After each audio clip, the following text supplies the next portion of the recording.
Well, it's just about 2 minutes to 2:30 in the PM, the time allocated for the Senate plenary sitting on this Wednesday afternoon, the 25th of March, the year 2026. This is a live broadcast of the Senate, streaming from the Senate chambers, Parliament buildings. And it is a broadcast that is brought to you by the Parliamentary Broadcasting Unit in partnership with the Kenya Broadcasting Corporation.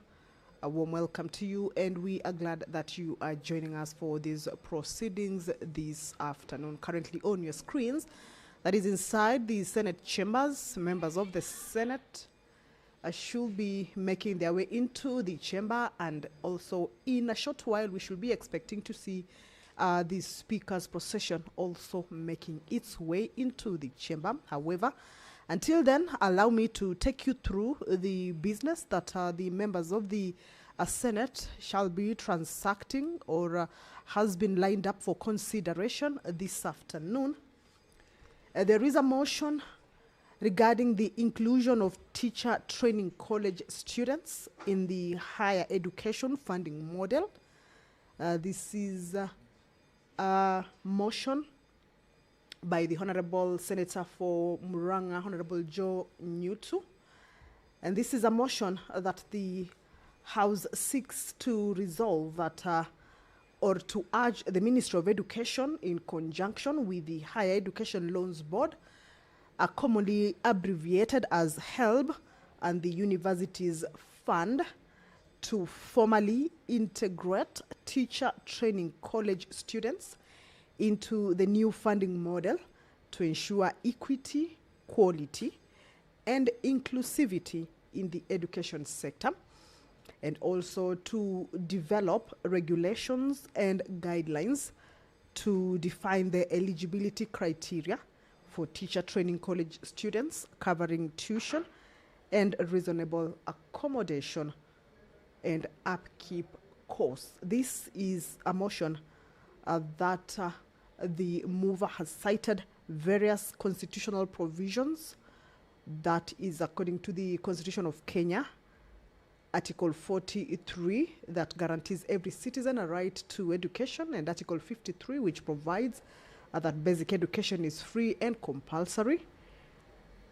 Also in line with that is that the government of Kenya launched the new education funding model in 2023, primarily targeting university and tertiary and vocational education and training students, leaving a significant gap in the financial support for students in diploma and certificate teacher training colleges, that is TTCs, and also that students enrolled in public teacher training colleges are discriminated against and not expressly and fully provided for under the prevailing higher education financing framework, hence limiting or excluding their access to structured government support for tuition and accommodation, and also the transition to competency-based curriculum, that is CBC, requires a highly skilled teaching workforce, and that the financial burden on teacher trainees, many of whom come from marginalized backgrounds, threatens the sustainability of the teacher supply chain. So it is on this backdrop that the Honorable Senator moved this particular motion, and the Senate, as they consider this, their resolution will be to the Ministry of Education and the HELB. That is the Speaker of the Senate, Honorable Amason Jeffakingi, has made his way into the chamber to preside over this afternoon sitting. Allow me to hand you over to this live broadcast brought to you by PBU in partnership with KBC. Good afternoon. Ewe Mwenyezi Mungu, twakusihi ututazame kwa neema nyingi na baraka, sisi watumishi wako ambao umeridhika kutuita kwa nyadhifa za uongozi katika jamhuri hii yetu. Twakuomba utuwajalie tuyatende na kufikia mambo yote yatakayofikishwa mbele yetu kwa njia ya haki na uaminifu, ili kustawisha amani, ufanisi na heri ya nchi yetu na wale ambao haja zao umezikabidhi mikononi mwetu. Amen.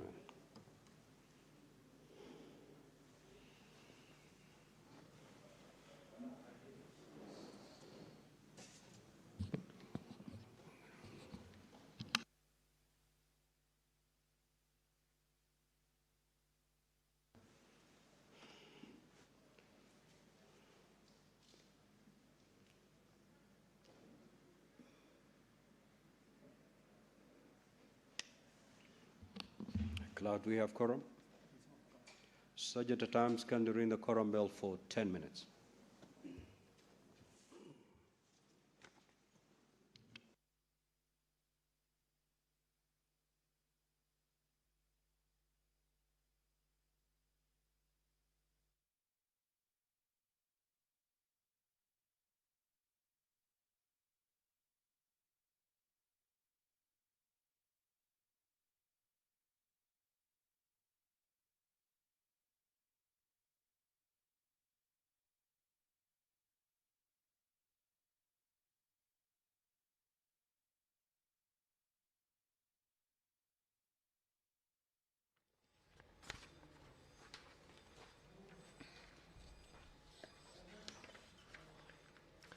The prayer has been said and the chair taken. However, the quorum is yet to be attained. That is at the commencement of the sitting of the Senate. The Speaker has directed that the quorum bell be rung.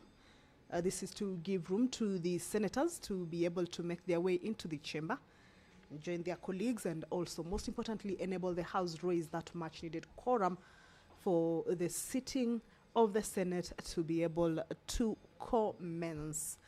This afternoon also, as we wait for the members to correct or the House to correct, then we shall continue to take a look at that which they will be transacting this afternoon. There is a bill regarding the agriculture produce minimum guaranteed returns.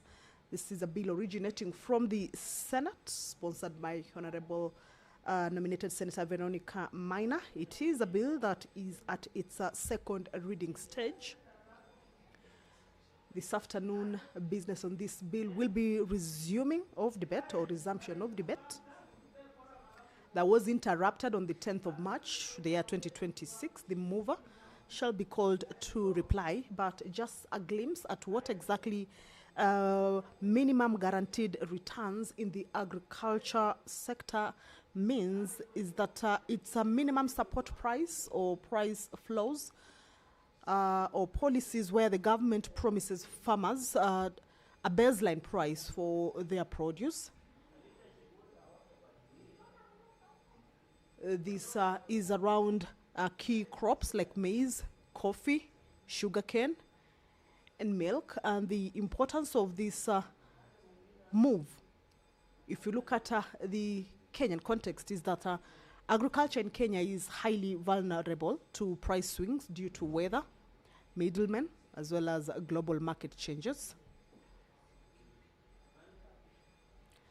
And hence, the minimum guaranteed returns ensures that farmers earn predictable income even when the market prices fall. This would help smallholder farmers who dominate the Kenyan agriculture to avoid losses, and also encourages long-term planning and also investments. It also helps in protection from exploitation for farmers who sell to brokers at very low prices, especially during harvest gluts. And the minimum guaranteed returns reduces or helps to reduce dependence on middlemen, and also strengthens farmers' bargaining power, and also supports fairer value distribution along the supply chain. So basically, this is just a glimpse into what this particular bill or the minimum guaranteed returns means or seeks to be able to bring on board into the agricultural sector in the country. And it is a bill that debate on it took place on the floor of the House this afternoon. The resumption of debate will be regarding that the mover be called to reply on the debate that took place in the floor of the House. If you're just joining us, is that the House is about to commence its sitting. There is a quorum hitch. The Speaker has directed that the quorum bell be rung for 10 minutes. Of course, this is as provided for in the House Standing Order number 40, that number 39 indicates that at least 15 senators shall be in the chamber for the House to be deemed to have corrected. If that is not present, then Standing Order number 40 directs that the quorum bell be rung for the House to be able to correct and for it to be able to commence.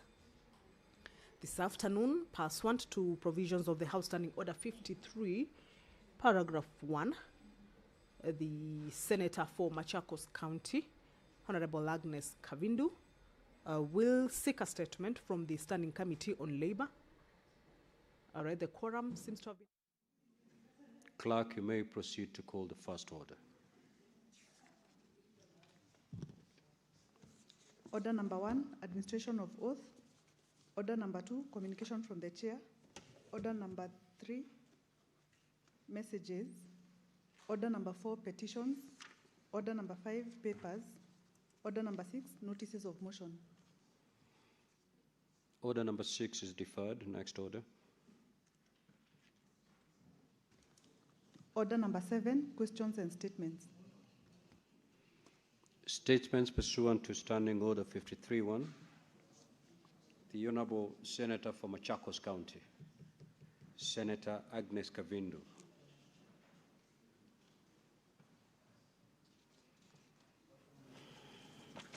That statement is dropped. Next order.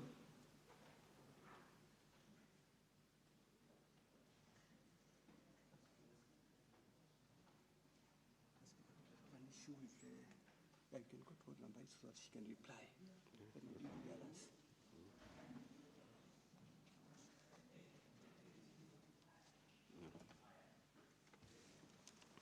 Order number 8, the Agriculture Produce Minimum Guaranteed Returns Bill, Senate Bills number 17 of 2025. Mover to reply. Now, debate on this order had concluded. I now call upon the mover to reply.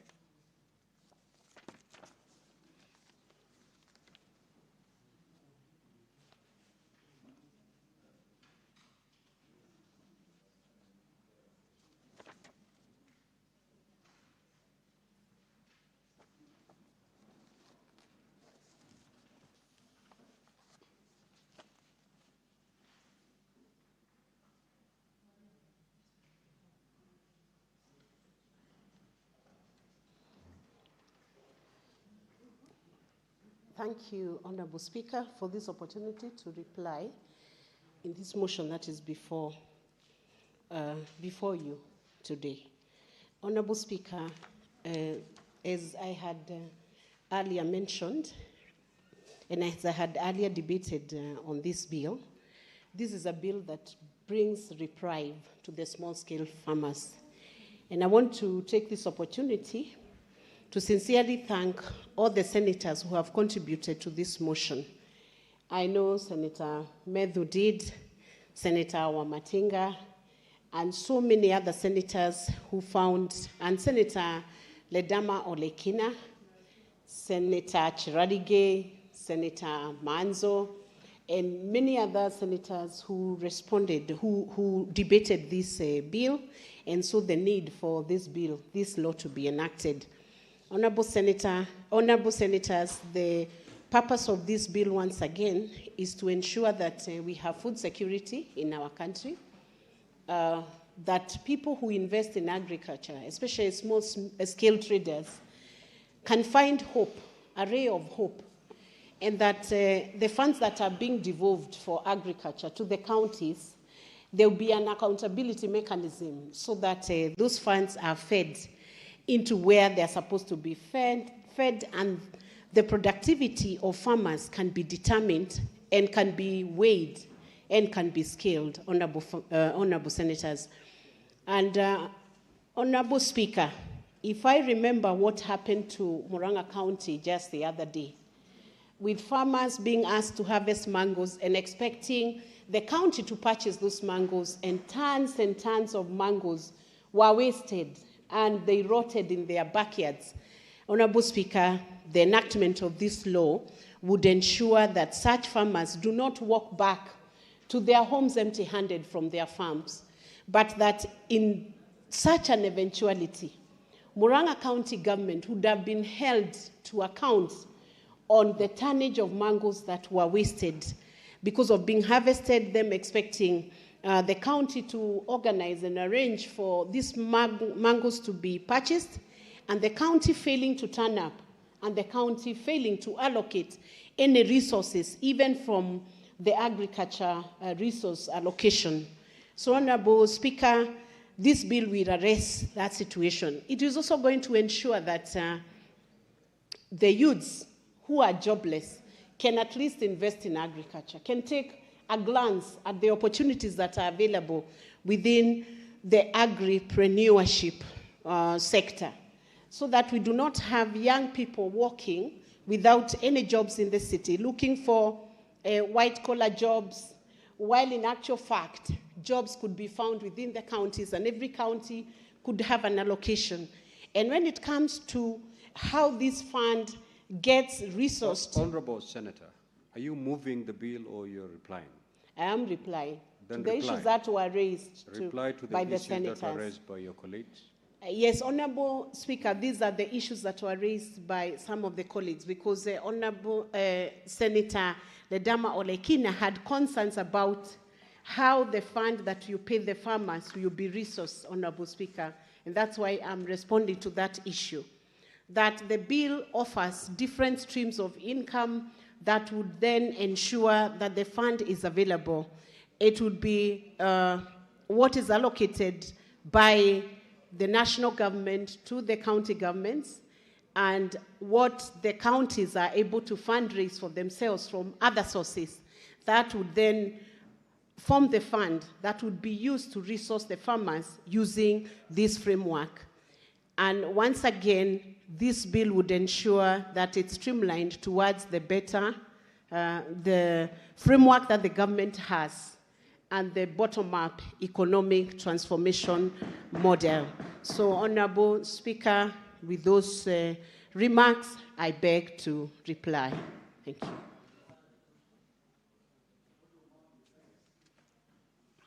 Honorable Speaker, under Order 66, I would request that you defer the putting of the question. Okay, the putting of the question is hereby deferred. Next order. Speaker, we are likely to make progress.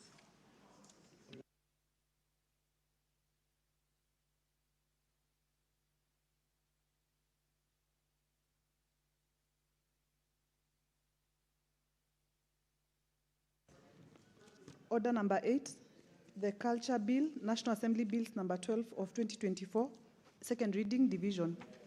That order is deferred. Next. Order number 10, the Public Audit Amendment Bill, National Assembly Bills number 4 of 2024, second reading, division. That order is deferred. Next order. Order number 11, the Health Amendments Bill, Senate Bills number 12 of 2025, second reading, division. That order is deferred. Next order. Order number 12, Committee of the Whole, the Nuts and Oil Crops Development Bill, Senate Bills number 47 of 2023.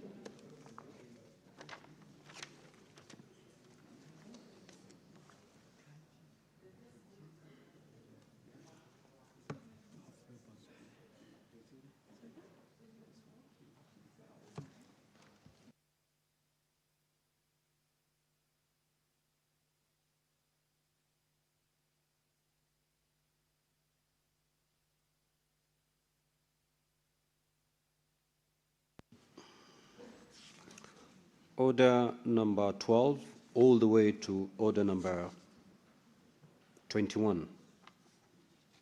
Those orders are deferred. We'll move to order number 22. Order number 22, motion, inclusion of teacher training college students in the higher education funding model, resumption of debate.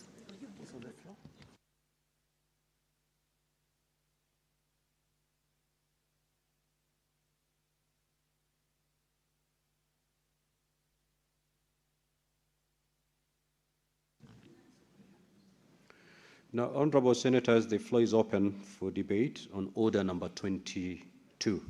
But before I give an opportunity to Honorable Senators to contribute, allow me to pass this communication.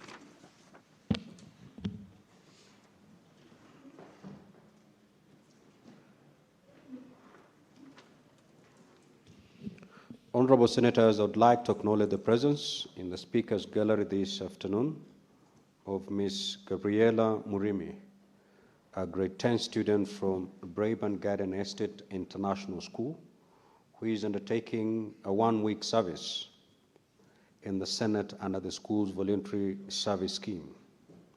I request Ms. Murimi to stand so that she may be acknowledged in the Senate tradition. Now, Honorable Senators, on behalf of the Senate and on my own behalf, I extend a warm welcome to her and wish her a fruitful visit. I will call upon the Senator for Nairobi City County to extend a word of welcome.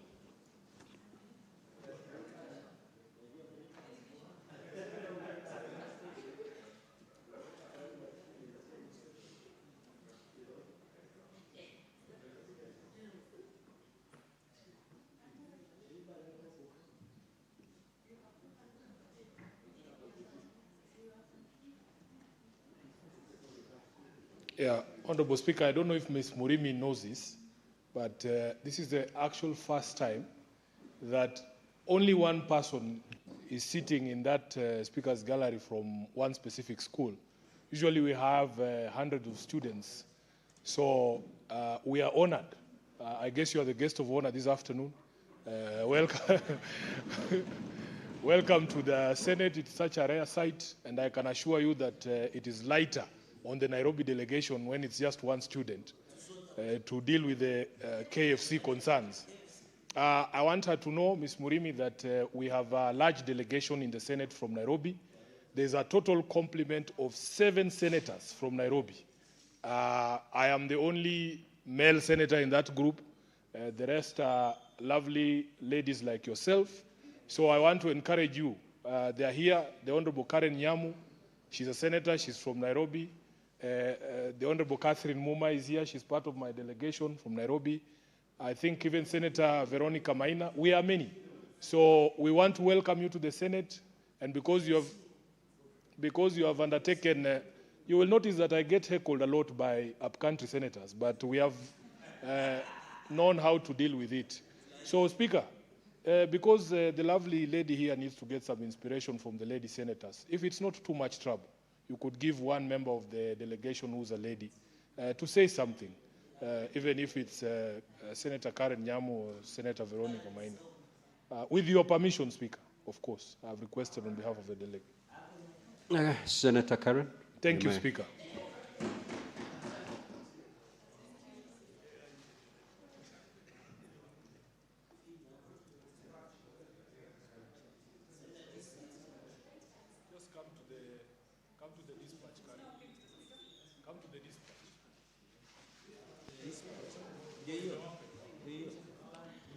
Thank you very much, Mr. Speaker, and my head of delegation, Senator Sifuna, and maybe I should take this opportunity to state for everyone to know today that Mimi Sio Sifuna. Madam, welcome to the Senate, and Mr. Speaker, probably you should have made it clear which service to the Senate she's offering, because I saw Senator Cherelgei getting very excited when she saw a lady. Yeah, it's good to clarify it. You might think that she's going to do your notes or your, it's good to specify which service that she's going to offer the Senate. So welcome very much to the Senate, my dear, if I should say that. This is a house where we take care of our county governments. We fight for the interests of the county. We fight for funds to go to our counties, and we make laws that are relevant to all counties. And we hope that you're going to have a wealth of knowledge, that you're going to get good experience here, and we hope you get inspired that one day you will also be a leader here. Welcome, and we are here if you need any support. Thank you. Now we go back to the debate on order number 22. Honorable Senator Richard Onyonka.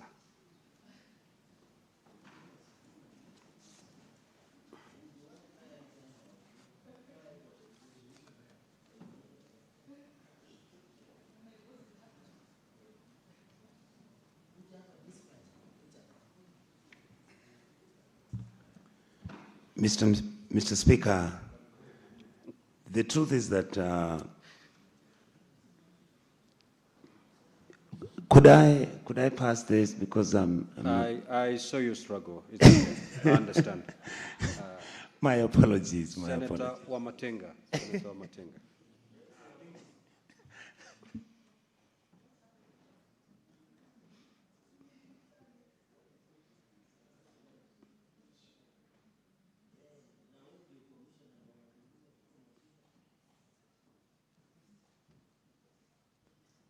Thank you very much, Mr. Speaker, sir, for giving me an opportunity to contribute to this important debate.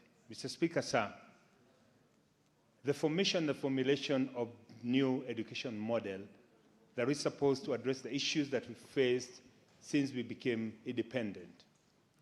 We've seen, Mr. Speaker, a situation whereby the system has not been alive to the fact that there are different people and students who come from different backgrounds. Mr. Speaker, sir, we've had a system where even children from rich families have gone ahead and enjoyed what has been laced through taxes to enjoy financing of higher education model. Mr. Speaker, across the world, we know that systems are created and structures are made to ensure that they address the prevailing circumstances under which people find themselves, and they do address the real dynamic issues as they are. Therefore, Mr. Speaker, sir, it came with a bit of surprise to many of us that as we are talking about the TVET, as we're talking about the university models, as we're talking about the KMTC, that we left out a very, very significant part of financing teachers going to teachers training college. Mr. Speaker, sir, we know that the new CBE calls for early thinking, early modeling, early tooling of the way we've approached our education from the inception of, since independence. We have a model, Mr. Speaker, that seeks to promote, that seeks to identify, and most importantly, to enhance and give even children who are all gifted in different ways other than academic, an opportunity, Mr. Speaker, to make sure that they can use their talent, they can use their skills to make their livelihood. And therefore, Mr. Speaker, leaving colleges of teachers training, not financing the student, Mr. Speaker, we disadvantage the very same model that is supposed to address some of the issues that have been a major challenge to this country. Mr. Speaker, it may not surprise many of us today trying to get someone to work as an artisan, as a plumber, someone trying to work as a welder. Some of these skills, Mr. Speaker, because of our emphasis on pure academic excellence, which mostly is based on theoretical frameworks, has been given a priority at the expense of the very, very broad and most importantly, technical basis that we need to build our country. Mr. Speaker, sir, there is no one single economy in this world that can grow without having the wide basis of technicians, of skills. And therefore, Mr. Speaker, it is important, as we are moving this country to Canaan, down the way to Singapore, that we make sure that we have the right technical skills, that we embed these technical skills in none other, Mr. Speaker, by ensuring that we retool our teachers to be able to cope with that situation. But how can that be done, Mr. Speaker? It can only be done by ensuring that we give same opportunities to people who are going to teachers training college, the same opportunities we give to people going to do degrees, to give the same opportunity to people going to KMTC, and therefore, Mr. Speaker, ensuring that the product we have from our schools, from our JSS, from our primary school, from our secondary school, is up to the task, Mr. Speaker. And therefore, Mr. Speaker, it is important that as we are mainstreaming these other departments, as we are mainstreaming these other educational sectors, that we ensure the most important sector that produces our academics is teaching. And therefore, Mr. Speaker, it is constitutionally right, it is morally right, and we must do it today if we want to have a country that is self-sustaining. Mr. Speaker, we know some years back, people used to be held when they go to big name schools, Mr. Speaker. Those of us who went to polling stations at schools, Mr. Speaker, we had to struggle to prove our worth. I'm happy, Mr. Speaker, that many of us sitting in this house went to those polling stations, and now we are here and proving that we are equal. And therefore, Mr. Speaker, that is why it is imperative that as we craft around the education model, we mainstream teaching colleges, teachers training colleges, so that they are mainstream to ensure that we get the right teachers. Mr. Speaker, as I wind up, Mr. What Speaker, is your point of order, Senator Kinyua? What is so disorderly about Senator Wamatinga?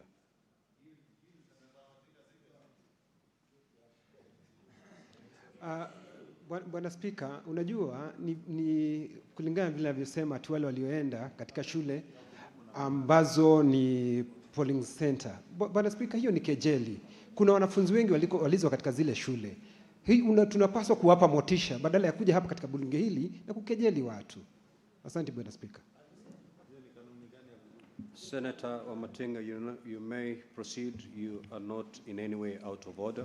thank you very much. You should be proud that your school is also doubling as a polling station. You should be proud of that.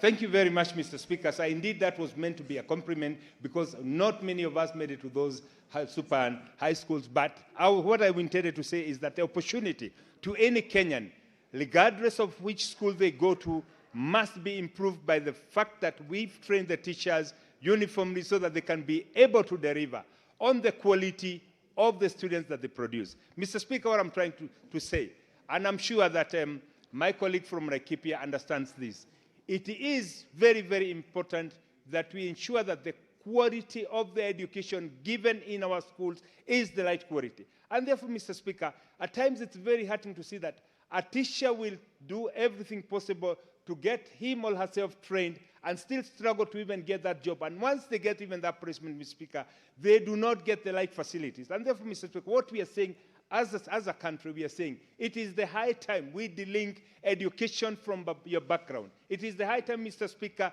that we give every child born in this country an opportunity to become somebody, not because they went to a particular school, but because their trainers were trained in a standard, uniform way so that the end product will have the same uniformity. Mr. Speaker, sir, as I wind up, I would want to say that this is a step that we've missed many, many decades ago. This is the right time to make it good, Mr. Speaker. But as we are doing that, Mr. Speaker, it is also imperative that we ensure that the quality of the colleges and the teachers training college that we have has some general infrastructures that will allow them, Mr. Speaker. We can see in CBE, there is one requirement, Mr. Speaker, that kids must learn computer programming. But the infrastructure, Mr. Speaker, is not there.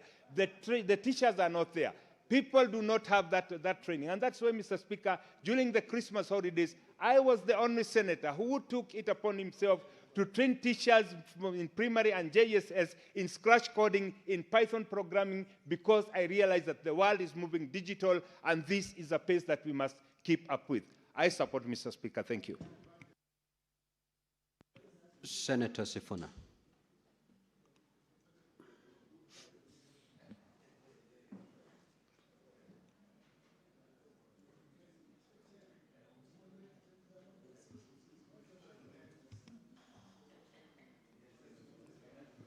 Speaker, I was signaling the Sergeant at Arms to ensure that Ms. Murimi is here to hear her senator contribute to the debate this afternoon.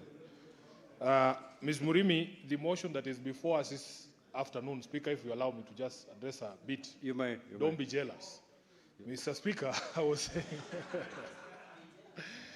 saying that the motion before us seeks to have a resolution of this House to include teachers or people who go for training as teachers in the higher education funding. So as it is right now, there are very few at the tertiary level of education who actually get access to funding. So this is what this House is trying to achieve through this motion. I want to confirm to you, Mr. Speaker, and you already know this, I suspect, I'm a child of a teacher. My mother went to a teacher's training college called Asumbi. Yes, somewhere in Nyanza there, Honorable Speaker. I also want to confirm that I am a product of public education. I am a product of public education. Unlike Ms. Murimi, who has found herself at Braeburn, I went to a primary school called Kakamega Township Primary School, which Senator Khalwale knows very well, in Amalemba. Honorable Speaker, after I finished that, I went to Musingu High School, which Senator Khalwale is very familiar with.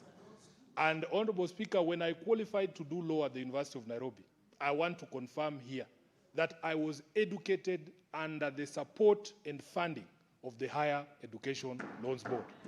I also want to confirm that immediately I finished in 2006, 2007, I have been able, because the environment then was such that if you finished university, you would get something to do. I was able to clear my loan before I ever became a candidate for election in 2017. I have a certificate from the Higher Education Loans Board saying that I have cleared all my dues at from the University of Nairobi.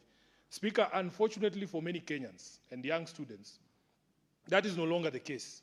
We saw a report last week in the media that over 500,000 people who have graduated from the universities are unable to service their loans. Mr. Speaker, when I spoke to this issue, because I remember the very first time I got a job, I didn't have to tell HELB that I had gotten a job. Because they had my details, they immediately began deducting HELB. And if there's 500,000 graduates who are unable to start paying back their loan, what that tells you, Honorable Speaker, is that there is a problem. We are graduating people, but there are no opportunities for them to exercise or to get jobs in accordance with what they studied at the universities. We have had fights, debates here from the political side. You know, we don't belong to the same political camps. There are those who believe that kazi ni kazi, Honorable Speaker. There are those of us who believe that a job cannot just be called a job. We need a job that is commensurate with your training, that can actually uplift you and your family from poverty. Speaker, that same report talks about 90 billion Kenya shillings owed to the Higher Education Loans Board as we speak from people who are unable to pay. Mr. Speaker, therefore, my concern really is we are adding another group of higher education students to this university funding model or higher education funding model that has a lot of challenges. It has a lot of challenges, Honorable Speaker, and I'm wondering whether indeed we are ready and prepared as a country to be able to absorb the new numbers of the teachers who will also come under this program. Speaker, if the Higher Education Loans Board was properly financed, including from receipts of the people who already were beneficiaries and are paying back, I think it is possible for us to be able to add more people. You cannot look anyone in the eye who's looking for higher education at any level, whether it's a teacher or whether they are in KMTC or in these other institutions, and tell them that somehow because you went to the University of Nairobi to study law, you deserved the loan more than them. Because we all come from diverse backgrounds, Honorable Speaker, irrespective of what we decided to pursue at higher level. If you look at the numbers, they are saying, Honorable Speaker, that in 2025-2026 financial year, almost 1.1 million students needed financing. This is according to statistics from the Higher Education Loans Board itself and the university's placement system. But we were only able to finance about 650,000 of those people, meaning, Honorable Speaker, that for every 3 applicants, 2 of them will get and 1 will miss out. And the data shows, Honorable Speaker, that these numbers have been rising actually. In the previous financial years, we had only maybe 170,000 missing out, then it went to 270, then to 380. And then if you ask, who are these people who are missing out, Speaker, because of the new system that was introduced, if you ask who is missing out, if you are not poor enough to fit into that thing they call means testing, Honorable Speaker, you will miss out. If you lie between not poor enough and not rich enough to be able to pay for your own university fees, those are the people who are missing out on these applications. If you remember, those of us who are beneficiaries of HELB, Honorable Speaker, we would go to, there was a way in which it was ascertained that you are a person of low means. Even our chiefs were involved. You know, Speaker, I told you that I am a beneficiary of help. Because of my name, some people think that I come from you know, they say I'm a dynasty. But that is not the truth. Speaker, we were poor. Growing up, we were very poor. Because my father, that's what I'm telling you. If I showed you my mother's payslip, you would weep. You people have more money on M-Pesa than how much money teachers earn in a month. If I check their balances right now. So, Honorable Speaker, can I tell my own story? Why are people heckling me? Order, honorable senators, order. Senator Fernandi, Senator Joyce Korir, you don't have to give the story of your husband, please. Yeah. Speaker, if you are here, you have your own parents. You have a mother and a father. You can tell the story of your circumstances growing up. Allow me to tell mine. So, Speaker, at that particular moment in time, they used to involve even the chiefs to be able to ascertain, and there are forms that would be able to fill, to ascertain that you are a person who was eligible for these loans. So, Speaker, we have a situation where that means testing has become a bit problematic, Honorable Speaker. And there have been many complaints, and all of us have had those complaints, that that system is not working in the way that it is supposed to work. They have raised questions about the transparency of that system, of the means testing. It is shrouded in a lot of mystery. People don't know whether it is accurate or whether after that means testing is applied, the result is actually accurate to portray your status in life and whether you deserve this particular financing. So for me, the idea would be this. We as a House, we support a motion such as this because you cannot argue that people who are going to the universities are somehow better deserving than those who go to the KMTCs or the ones who go to the TTCs. We can agree, all of us, that all Kenyan people deserve, if you wanted to pursue higher education or tertiary education, you deserve the support of the Higher Education Loans Board. Speaker, is there enough funding towards education in the country? No. We have demonstrated to you and to this House that there are very serious financing gaps that leave 1 out of 3 applicants unable to access that particular loan.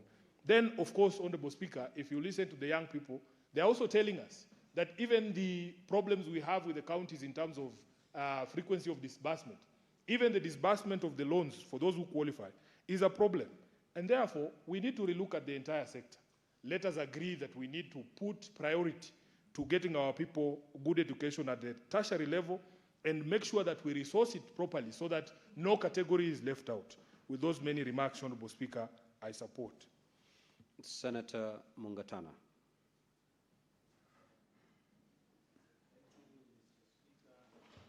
Thank you, Mr. Speaker, for giving me the opportunity to make my comments on this motion. Mr. Speaker, I start by congratulating the Honorable Nyutu for moving a very good motion that will promote the discussions around the funding of education in this country. Mr. Speaker, every time we talk about education, I am reminded of the country called Cuba. In Cuba, Mr. Speaker, education is fully funded. Even old people, Mr. Speaker, they go for their second, their third degrees because education, Mr. Speaker, is very well funded. And you remember, Mr. Speaker, there was a time in the past administration when we got support from very many Cuban doctors because in that country, Mr. Speaker, it is just you to stop going to school when you want to. So this motion is bringing again the question of how we should fund our education and whether we can now include teachers training colleges into the existing funding. The second bit of that motion, Mr. Speaker, is just consequential on the first one, saying that we need to create the necessary guidelines. May I begin, Mr. Speaker, by saying facts are facts. Kenya, compared to its neighbors, we are sincerely funding education at a very high percentage of our budget. And that is why, Mr. Speaker, one of the things that this country boasts of and takes pride in is that we are a nation of very well-educated people. We have a reputation out there of very hardworking and very well-educated people. And Mr. Speaker, it's because of the investment in terms of funding of education in this country. Mr. Speaker, looking at the financial year 2025-2026, the immediate preceding financial year, the total allocation for education was 702.7 billion.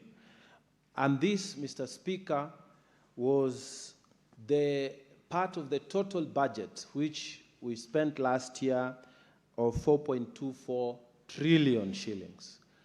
So, Mr. Speaker, if you look at it, the money that we are actually spending on education is already quite substantial. And, Mr. Speaker, if you go in terms of sector allocation, education in Kenya takes about 28% of the total budget that goes in terms of sector funding. And, Mr. Speaker, most of the money goes to paying the salaries of the teachers and funding primary, secondary education, together funding university education. Mr. Speaker, what this motion is seeking is that aside from what is already being provided for in terms of the university loans, they want us also in this motion that this Senate should say teachers training college students should also benefit. And, Mr. Speaker, the intention is good, but I think we need to give a lot of thinking around it. We need to be creative. Really, can Minister for Education go back to Treasury and ask for more, knowing that he's already collecting 28% of the sector funding in terms of budgetary allocation? So, Mr. Speaker, I think we need to think more around this question, and this is where I would invite a lot of thinking from those who are in the academia, and particularly those who are in education funding. How can we make sure that we include the teacher training college going students also in this sector? Mr. Speaker, to make the case for these students who are going to teachers training colleges, it is obvious, Mr. Speaker, that they also require. There's no doubt about that.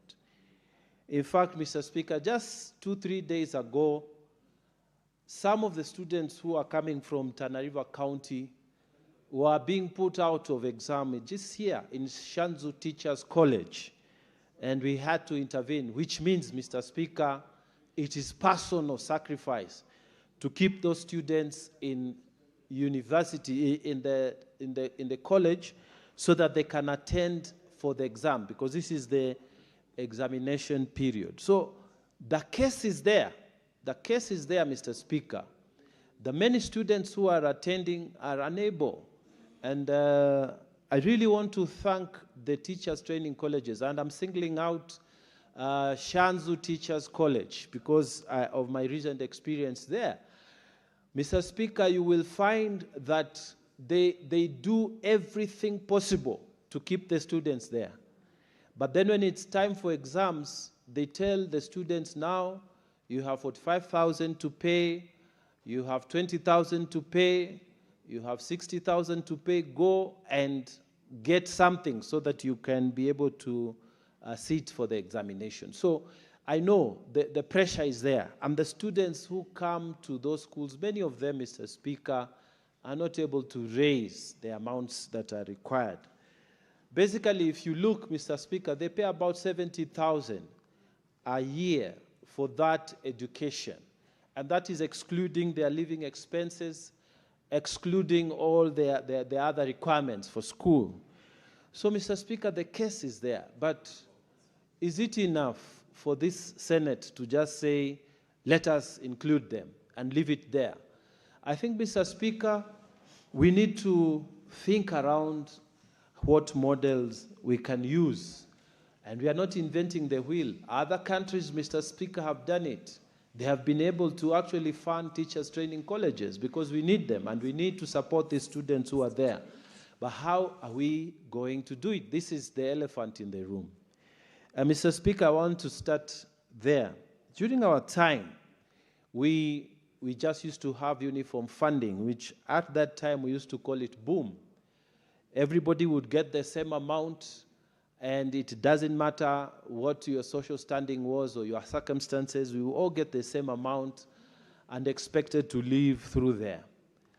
Mr. Speaker, I think the current president has made a very good attempt using the same professors to try and think, why should a person whose father and mother are in business, earning so much money, going to a private school, getting very quality private education, pay the same as a person who has gone to a public school all their life? They've not even been able to clear their secondary school fees. And Mr. Speaker, through the universities, the professors and that team that the president constituted, they started actually trying to look at a model. And Mr. Speaker, although there has been difficulties in the implementation of this model because of the bans, because of means testing, I think we have started the actual conversation in this one. It's unfortunate that the TTCs were not included, and I think this motion is trying to urge that they be included. But there is a reason, because it would mean billions more, Mr. Speaker, on the budget. And already I have said 28% of the sector allocations go to education in Kenya. So, Mr. Speaker, what is the way forward? I think one of the things that we could do is to create yet another model that will involve possibly the funds that are already allocated to the other colleges, the universities and so on, can be hived off so that some of it can go to the deserving students in teachers training colleges. And this is what we need to ask our academia to think about. Because, Mr. Speaker, we have some of the best brains around Africa. And I know in the finance departments of various universities here in Kenya, we could find a solution. Because the solution cannot be that we take mass action, like all the students will not work. It will collapse the system of funding. But I think it is in between taking as many students as possible and cutting some of the funding that is already allocated to the other models of funding. And Mr. Speaker, this is a tough decision to make. It's a tough conversation we must have. But if the only amount that is available for the week is a 1/4 kilogram meat, there must be a way that we can spread it from Monday to Friday. So, Mr. Speaker, I want to support this motion cautiously, saying that we need to think outside the box. The resources are not enough, but yes, there is a need for us to include the teacher training college going students so that they are not left out completely.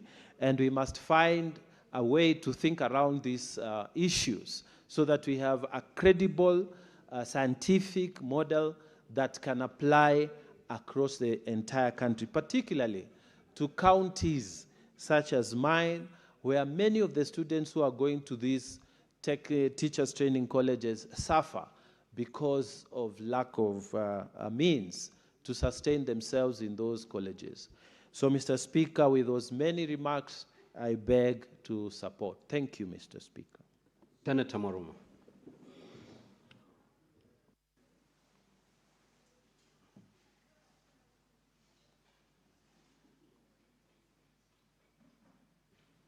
Asante, Mheshimiwa Spika, kwa hii fursa umenipa ili kuchangia huu mjadala ambao umeletwa na Senator wa Murang'a, Senator Joe Nyutu, kuhusu kupatia mikopo walimu walio katika vyuo vya walimu.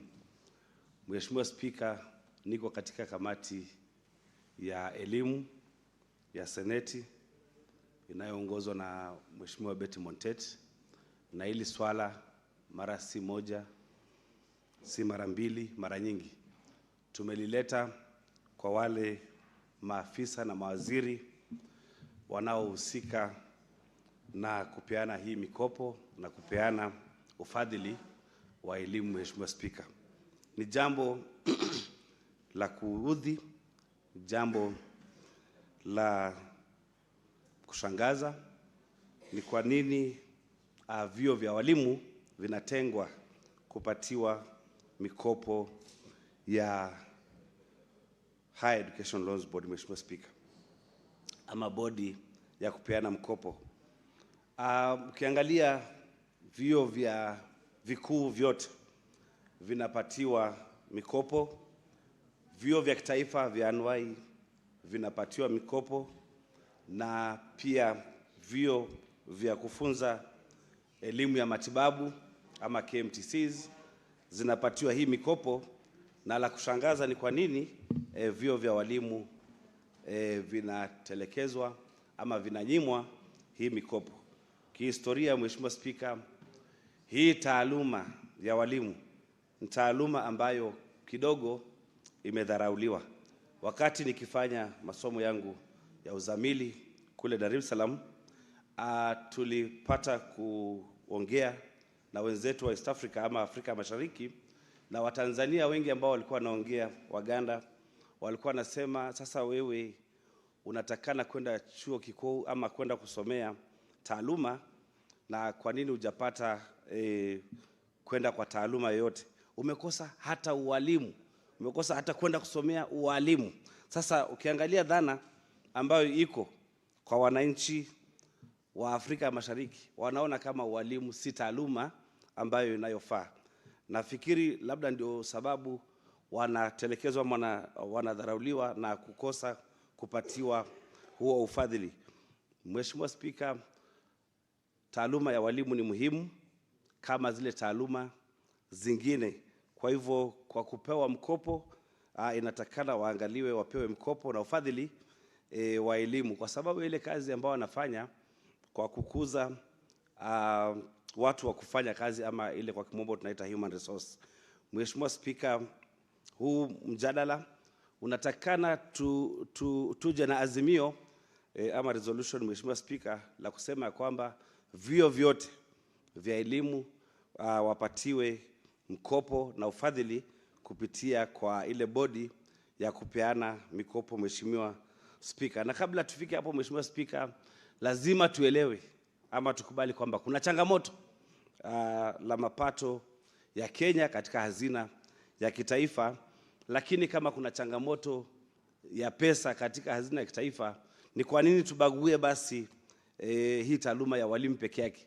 Kwa nini tusiwe na njia ya kusema kwamba tunapeana kidogo katika vyuo vya walimu, kidogo katika vyuo vya matibabu ama KMTCs, na tupatie kidogo pia vile vyuo vya kitaifa vya anuai, wale ambao hawajiwezi, ili kuwe na kigezo cha kuwa wale ambao wanajiweza basi wapatiwe fursa ya kujisaidia wao wenyewe. Mheshimiwa Spika, kumekuwa na changamoto nyingi sana za bodi ya kupeana mikopo, kwa sababu hata wale ambao tayari wanapewa hiyo mikopo, ikiwemo vyuo vya mafunzo ya matibabu ama KMTCs, vyuo vikuu ama universities, na pia vile vyuo vya TVET, Mheshimiwa Spika, mpaka sasa wengi hawajapewa ile mkopo ambao ni changizo za serikali, kwa sababu katika ule mfumo mpya wa kufadhili elimu Kenya kuna kufadhili mara tatu. Mara ya kwanza ya kufadhili ni ule ufadhili unaotoka kutokana na serikali, kwa kimombo tunaita scholarship, na njia ya pili ni ile ya mikopo, na njia ya tatu ni ile mzazi anayolipia yeye mwenyewe. Mheshimiwa Spika, tumekuwa na ma-PS huku katika bunge letu ama kamati yetu ya elimu, na unagundua ya kwamba hata ile pesa ambayo inatakana kutolewa na serikali katika ile scholarship, Mheshimiwa Spika, vyuo vingi saizi havijapata hiyo pesa na wako na malimbikizi ya pesa ambazo hawajalipa wakandarasi wao. Mheshimiwa Spika, watoto wengi ama vijana wengi ambao wanapeleka maombi katika bodi ya mikopo ili kupewa ile mikopo, wengi pia wameachwa nje na wengi wametoka nje ya shule na kukosa masomo, Mheshimiwa Spika. Kwa hivyo langu ni kusema kwamba taaluma ya elimu, mimi mwenyewe nikiwa mwalimu wa miaka mingi, karibu ya miongo miwili, nimefundisha hisabati na fizikia, na najua ile kazi ambayo walimu wanafanya ili kupeana masomo na maadili mema na kutengeneza wananchi ambao wanatakikana kutoa huduma za jamii. Hii taaluma ni muhimu sana na haitakikani iwekwe nje ama ibaguliwe wakati taaluma zingine zinapewa kipaumbele katika kufadhiliwa. Na Mheshimiwa Spika, ningependa kusema ya kwamba kuna maswali mengi maseneta wameuliza kuhusu ufadhili wa elimu, na moja ni swali liliulizwa na seneta wa Nairobi, Senator Edwin Sifuna, ya kupanda kwa elimu yetu ya Kenya, hasa vyuo vya kitaifa vya anuai ama TVETs. Tumeweza kuliingilia kati hilo swala, na nafikiri tuliita PS ambaye anahusika, na nashukuru kwa sababu rais juzi akiwa anaongea alisema kwamba ile fee ama ile ada inayotakikana kulipwa na wale wanafunzi imeshuka mpaka 67,000, ingawaje sasa bado hatujaita yule PS ili kutuelezea kama hiyo 67,000 inafaa kulipwa namna gani, Mheshimiwa Spika. Pia nikiangalia ile pesa ambayo inalipwa katika vyuo vya walimu ni kama 85,000 kwa mwaka, Mheshimiwa Spika.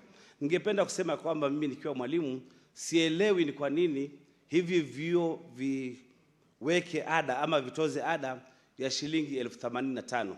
Mimi kwangu kibinafsi naona kama hiyo pesa itakuwa ni nyingi sana, kwa sababu shule nyingi za sekondari ambazo ni za kitaifa, ile ada wanaotoza wanafunzi ni kama shilingi 50,000 ama 45,000 kwa mwaka, ikiwemo chakula na nyingine, Mheshimiwa Spika, ya kununua vifaa vya maabara na kadhalika. Sasa sielewi ni kivipi vyuo vya walimu ambavyo vinapata ufadhili wa walimu kutoka kwa tume ya kuajiri walimu ama Teacher Service Commission, ile pesa yote ambao wanatoza vyuo vyetu 85,000 wanaipata namna gani? Kwa hivyo nafikiri baada ya kupitisha huu mswada ni vyema pia hii kamati yetu ya elimu inayoongozwa na Senator Montet, ambayo mimi pia ni mwanakamati, tuite hivi vyuo ama viongozi wa hivi vyuo na permanent secretary pia, labda watuelezee hii pesa wanaitumia namna gani, kwa sababu katika mafikira yangu nafikiria ya kwamba tunaweza kushukisha bei ama ada inayotozwa kwa hivi vyuo ili wanafunzi wengi zaidi wapate kupata masomo yao, Mheshimiwa Spika, ya elimu. Kwa hivyo mimi naunga mkono moja kwa moja ya kwamba tuweze kutenga pesa katika bajeti ya kuhakikisha ya kwamba wale wanafunzi wanaoenda katika vyuo vya walimu wapate ule mkopo unaopewana na Higher Education Loans Board, Mheshimiwa Spika, kwa sababu taaluma ya walimu ni muhimu ama ina umuhimu wa kutoshana na zile taaluma zingine. Mheshimiwa Spika, kwa hayo machache napenda kuunga mkono huu mjadala. Asante Mheshimiwa Spika. Senator Karanyama.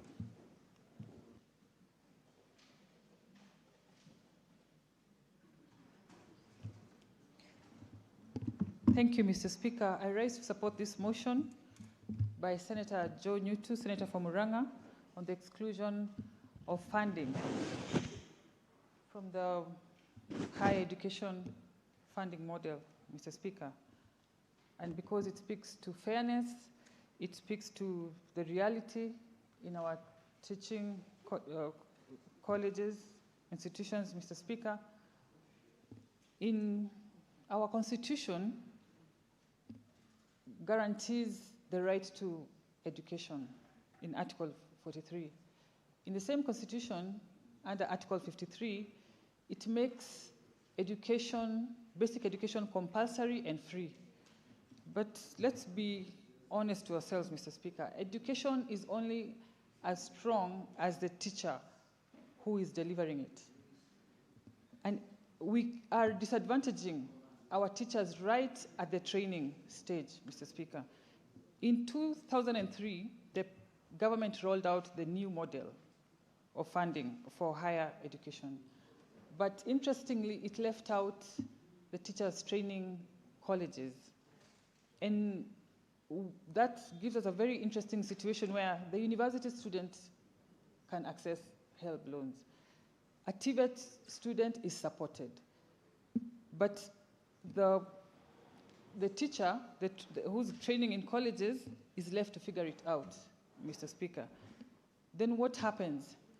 They start to hustle, they start doing side jobs, they miss classes, and we start having trainees who are on survival mode, Mr. Speaker. We cannot have a quality teacher under such circumstances. And let me bring it closer home. A student from Mathare gets admitted to a training, teachers training college. Their parents are already struggling. And there's no provision for help, there's no structure for upkeep provision, or even guaranteed accommodation, Mr. Speaker, in those institutions for them. So they end up in this situation where they are hustling, they end up doing side hustles instead of attending classes, Mr. Speaker. And that is not the kind of situation that we want to have our teachers in. Our daughters, let's talk about our daughters. A lot of these students in these teachers training colleges are young females. When they don't have any means of survival, we are exposing them to unsafe methods of survival where they could end up getting taken advantage of, Mr. Speaker. And you see that policy gap ends up having our daughters exposed, Mr. Speaker, and that is a gap we need to take care of. At the same time, CBC system requires us to have well-trained teachers, motivated teachers, and teachers who are on top of things. But what do we get? We get demoralized trainees who translate to demoralized teachers. And if we don't fix this, we are going to end up having less trained teachers, a lot of dropouts, and future shortages in our classrooms, Mr. Speaker. Another set of students that need to be supported are students in Kenya School of Law, Mr. Speaker. That is also a tertiary institution. Why are they not included under the new funding model? We would like to see our young lawyers supported, and so that we can have all students under this funding model, Mr. Speaker. I want to support this motion, and I want to congratulate Joe Newtu for for such a progressive motion. And with those few words, Mr. Speaker, I support. Senator Catherine Muma.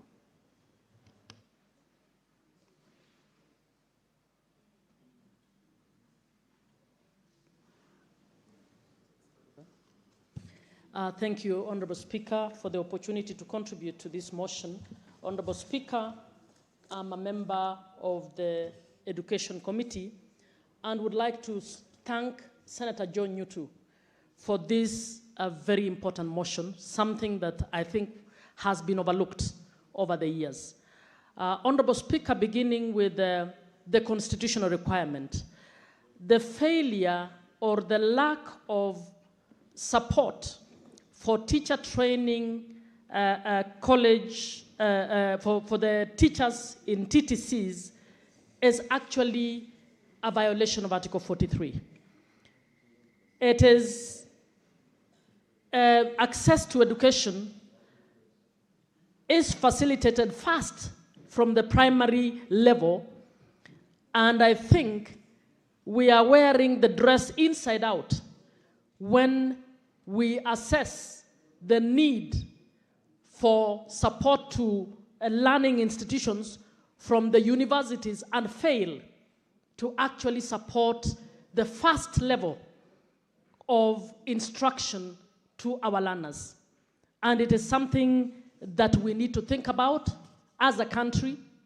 It is something that the national government executive needs to look at.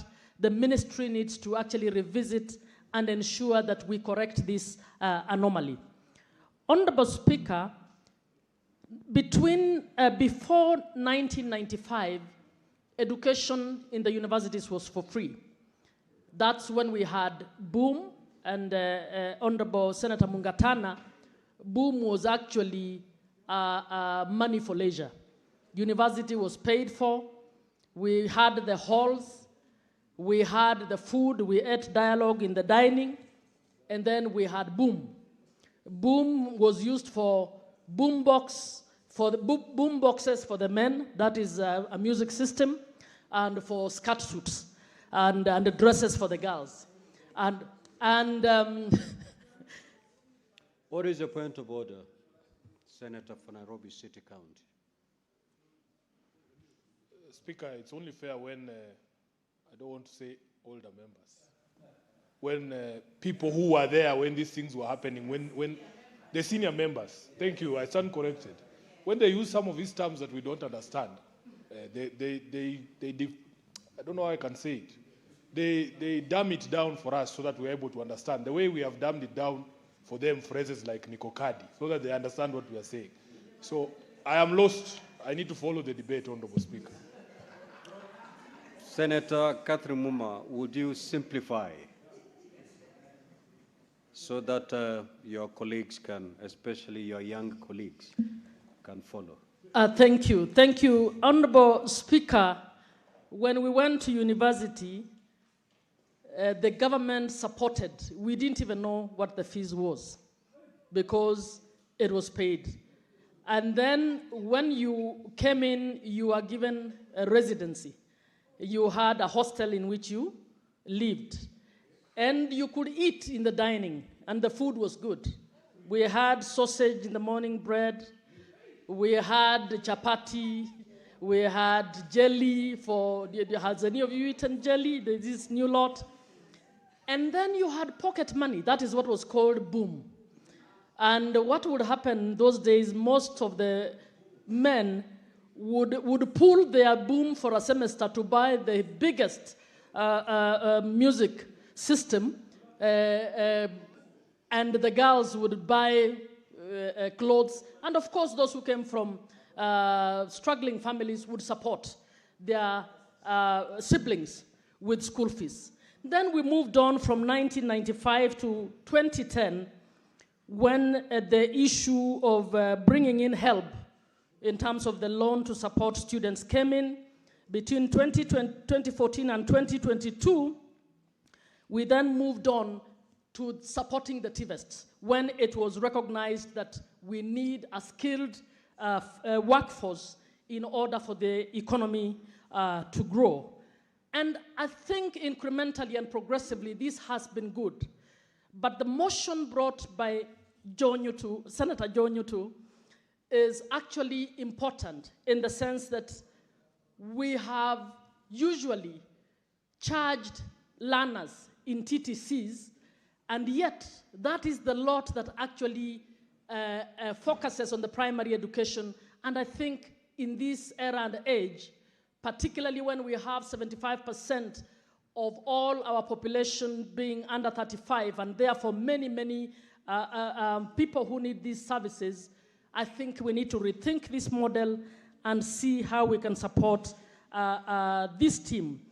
Honorable Speaker, now it is a paradox that we are willing to support a diploma in ICT, we are willing to support, but we don't want to support a diploma in the TTC. I think it's a mistake that we need to relook at. I know the bill is big, but Honorable Speaker, education is the #1 equity tool that we have. That is the first opportunity the poorest family has. If their child goes to school, then there is hope that they can actually move through the motions and be able to move from poverty. So it is our first equalization tool, and we need to spend as much as we are able to spend in order to ensure that this happens. Honorable Speaker, last session, we also discussed the wastage of funds within the education sector. We discussed the multiple bursary schemes, the multiple scholarship schemes that are happening, and we have felt that these need to be consolidated. We, as a Committee of Education, we have actually over 30 statements that the CS and the ministry have not responded to. Among these issues, one of the things we think that the Parliament of Kenya must help to do is to consolidate and to ensure that the pilferage of public funds through parallel and overlapping bursary schemes needs to stop.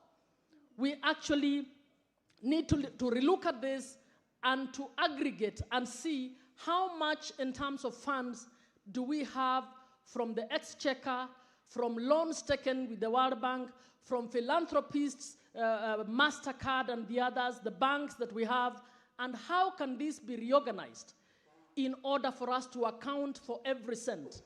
I believe, Honorable Speaker, if we do this, we probably will be able to reorganize the education system in order for that education system to be more valuable to as many learners as possible. And we would be able to actually train as many in the tertiary institutions, including the TTCs, to ensure that our learners have the best skilling tools in terms of the personal resource. Honorable Speaker, if you follow up on with the NGCDF and the other funds that are going to the education sector, everybody is fixated with bursaries. And I have asked before, I asked a question to the Minister for Education, whether he actually knew what development has been delivered by NGCDF. He said he does not know, and yet he's the Minister for Education. He said he does not follow up on NGCDF, so he cannot tell you this is the extent of the development in the education sector by CDF. That is a big problem. We actually need to be able to have the software in terms of the instruction being given to our learners more than classrooms. And classrooms are important, but if you have classrooms, you have books, and every year it is classrooms and books. Every year it is classroom and books. And a list of those who have received bursaries, the same list receiving bursaries from the governors, the same list receiving bursaries from MasterCard, the same list receiving bursaries from the others, there is a problem. We actually need, as a matter of urgency, bearing in mind, as I have said, that education is the first equalizing tool we need to go back and do our accounts. We need to go and balance and find out. I believe we may very well have enough funds, and we need to reorganize and to see how we move on. Honorable Speaker, even as we are speaking for TTCs, I would want us to tell the House that as a committee, we have actually found that 60% of those who finish O-level are hardly getting any skilling. The larger burden of training those who finish Form 4 to have some sort of skill is actually on counties, because the universities and the tertiary institutions are only taking about 30% or 35%. I believe if you add on the TTCs, you might move that to about 50%. But the TTCs are actually only those who are able to afford to pay. Then you have this entire lot of young people who are not getting any skill, who are supposed to go to VTCs that are under governors, and we have found out that over the past 13 years, governors have not been spending any monies on VTCs. They have actually not been spending good money on the... Is it a point of information or point of order? Senator Catherine Muma, would you wish to be informed? You may go ahead, Senator Mandago.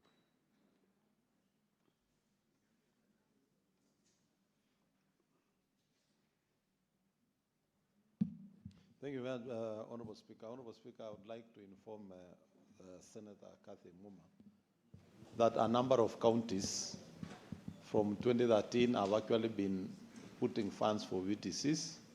I say so as a former governor of Uasin Gishu County who served for 2 terms, and I ensured that there was 13,000 per student capitation for every student attending the VTC. And we made sure in all our 12 VTCs, the enrollment was more than 400, and Senator Betty Montet can bear me witness. Thank you very much, Honorable Speaker.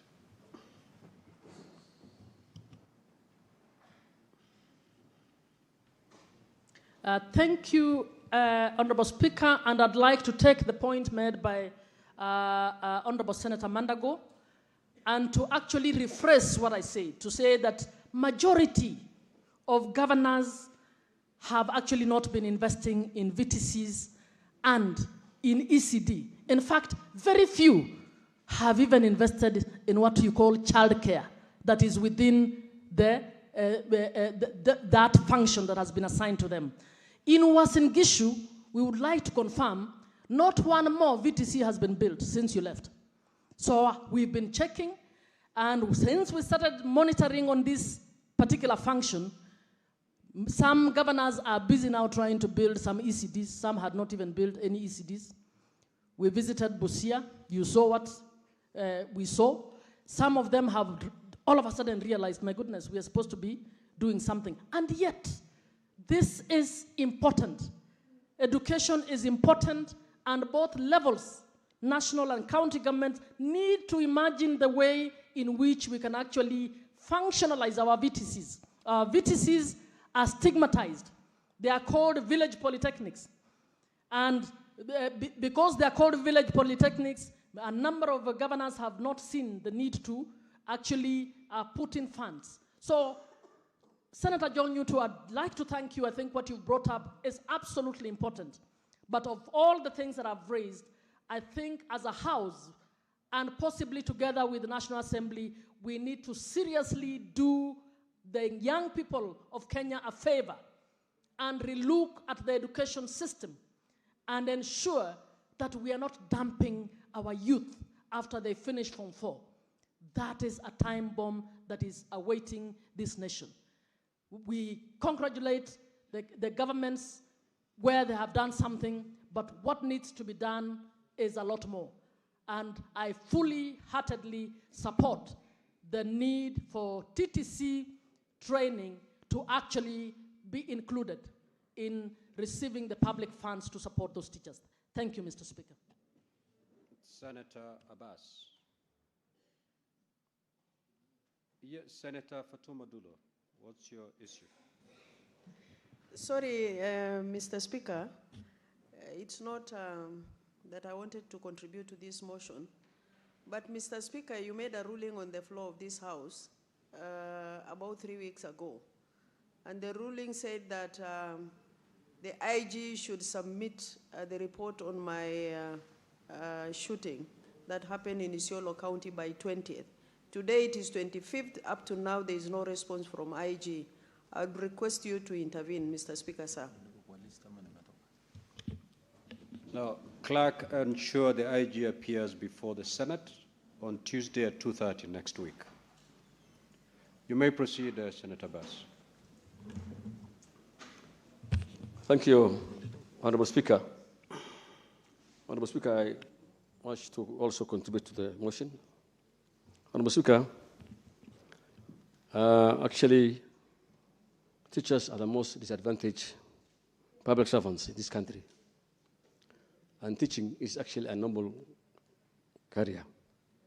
But of course, it has been taken to be a second fiddle to all other jobs, simply because of the way it is being paid, the way teachers are not taken care of, the way they are not being, welfare is not being taken care of. As you see, when teachers are employed, the remunerations and the other allowances are not even mentioned. But of course, in other civil servants, you hear house allowance is mentioned, health is mentioned, everything is mentioned. But teachers struggle for all those things. And the most disadvantaged, actually, and this is actually a very noble profession. But of course, Kenyans have taken this profession as a second-class business. Honorable Speaker, this country is actually dreaming to be an industrialized country and actually go at the bow with the Singapore has always been sung by everybody and all politicians. But of course, we cannot be able to reach that stage with this kind of business of neglecting teachers, not supporting teachers, especially in the education system. Teaching has actually become second option for everybody, each of us, or all those who went to school, because of the way it is being paid, the way it's been handled, and it is not actually taken as serious profession as any other profession. And therefore, if this country has to move forward, I think it is high time that teachers' welfare must be taken care of. They should not be struggling for their health. These are people who are in class almost 24 hours. They stay in classroom. They teach your young kids, handle your kids. While other people have no time even to do their own business outside their job. These are people who never enjoy even a life. Honorable Speaker, this country, actually, the CBE scene, I don't know what you call the CBC or CBE, system of education, is saying every Kenyan must go to college after Form 4 and universities. The number of students are increasing, but they don't even have enough infrastructure. The government is spending 700 billion. That's almost 26% of the GDP of the current budget. Out of the 2.7, of course it's 4.7, but what we know, I know what you call it is about 2.7. 700 billion is going for education. And that is not even enough because of the system is not well planned. The CBE system of education that is now currently ongoing is actually creating a class in Kenya. Class system. Of course, when the student comes to you, the child will tell you, I am given homework, and as a parent you must do. We have pastors who have never gone to school. They don't even know what the ABCD is. The students have been told, go and buy books, go and buy boxes, go and do knitting, go and do cooking. My friend, this is what's supposed to be done by the mothers at home. Exactly. You are making students busy on irrelevant things. You see a class, a primary kid carrying 27 books, encyclopedia.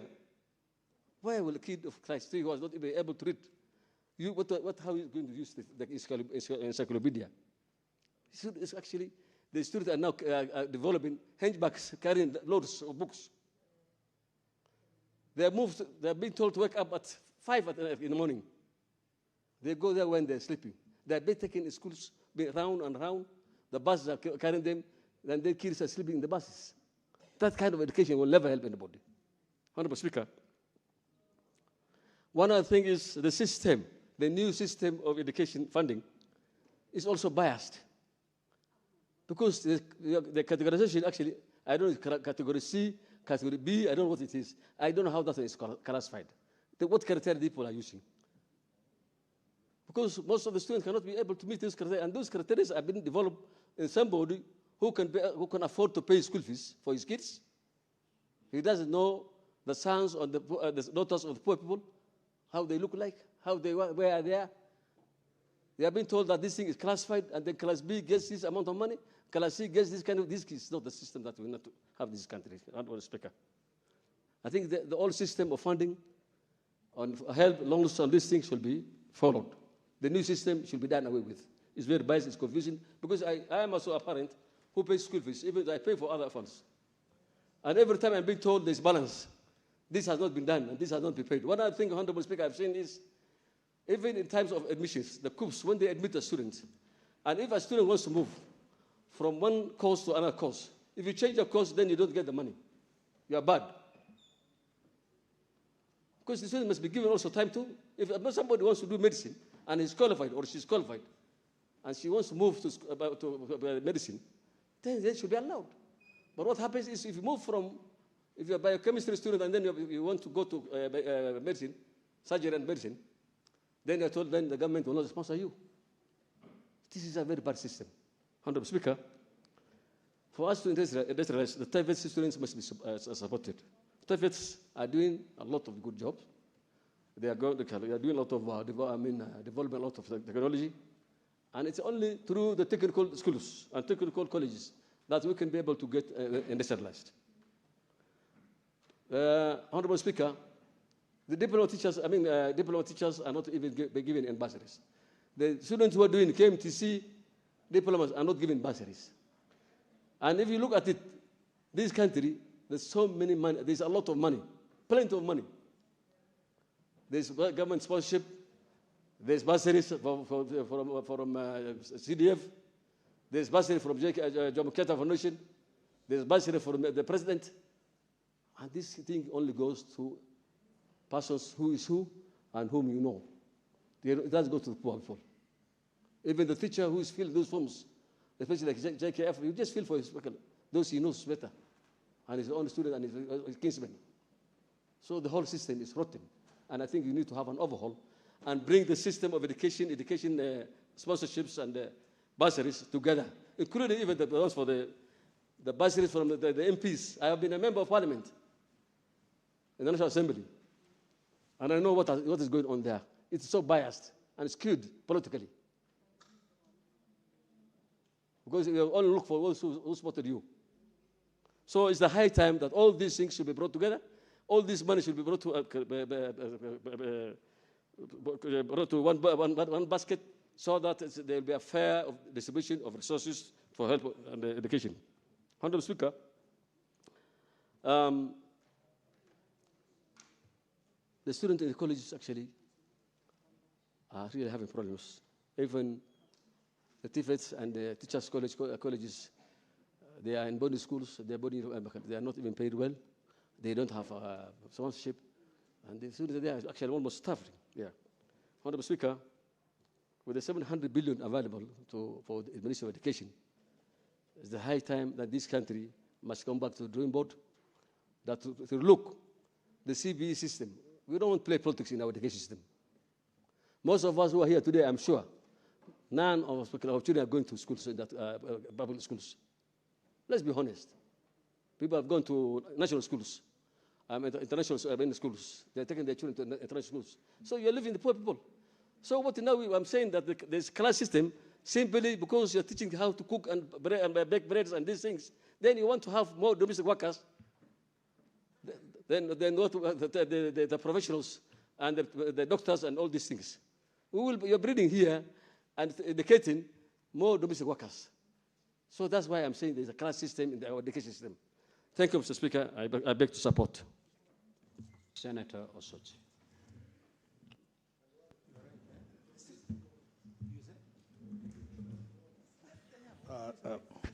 Mr. Speaker, I want to say that as much as I support this motion, I have looked at the motion, and the motion says that we urge the government to include the teachers training colleges in the funding model. I think, Mr. Speaker, I have said this in this House before, severally, that when we spend time to debate motions, let's focus on motions where we are giving an order, not basically telling government institutions or ministries to urge them. Because when you say urge, it means it's an open check. They can implement it, they can keep it in their shelf, and nothing happens. What we are supposed to say, that resolve. We are resolving as a House. Mr. Speaker, we are going to spend like 1-2 hours discussing this motion. And after that, nothing happens. It's so sad. So I want to start on that note to say, this is a very good motion. How I wish we were making a resolution, because by the mere reading of this motion, this is not a resolution, Mr. Speaker, because we are urging the government. We are not making a resolution. So I think those who are drafting these motions from our secretariat, they need to take that into account so that when we sit here and debate and give ideas, let those ideas be implemented by the government. Now, coming to the motion, Mr. Speaker, the spirit you get from this motion is that there is a serious problem with the funding education generally in this country. Because we are saying that we would like teachers training colleges to be included in the funding model. And from the discussions I've heard from the members, they have even talked about including the vocational training centers in this model as well, and many other institutions, Mr. Speaker. Mr. Speaker, that tells you that overall something has to be done on funding education in this country. And I think as much as we focus too much on brick and mortar, wanting to make roads, wanting to build SGRs, Mr. Speaker, as a country, I think the most important thing we need to do is to invest in our people so that we have cheap labor that we can use in this country and also export it, Mr. Speaker. Mr. Speaker, if you look at our budget, you realize maybe last financial year is when we hit 28% of our budget on education. But in the other years, we were between 16 to 20% of our budget was in education. That means we need to spend more in education so that we churn out many Kenyans who are skilled, many Kenyans who can do some of the things that we import. Right now, we're importing even roads from China. We are importing everything, basically everything. Things that can be done in this country if we had the right skills, if we had the right qualified people.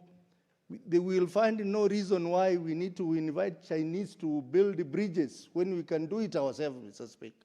So I think it's a priority if we are serious about going to Singapore, which I hear every day. We are not going to go to Singapore by building roads, many of which are driven by the corruption interest. We are going to go to Singapore by investing in our people, Mr. Speaker, Madam Speaker. Why am I saying that? If, for example, we increased our budgetary allocation in education, and we made education free in this country, Mr. Speaker, we will produce enough graduates who are skilled in all manner of fields, and we will not need to import people to come and do some of the jobs that we do in this country, Mr. Speaker. We have a lot of young people in this country, if well trained. There is no Mr. Speaker. Sorry, madam. That's the last warning to senators. This disease started in the morning. To Madam Speaker as Mr. Speaker. Madam Speaker, I'm sorry. Stop it. I'm sorry, but this disease started in the morning from my senior brother, Aluale. So you can know where it's coming from. What's the point of order, Senator Hezena?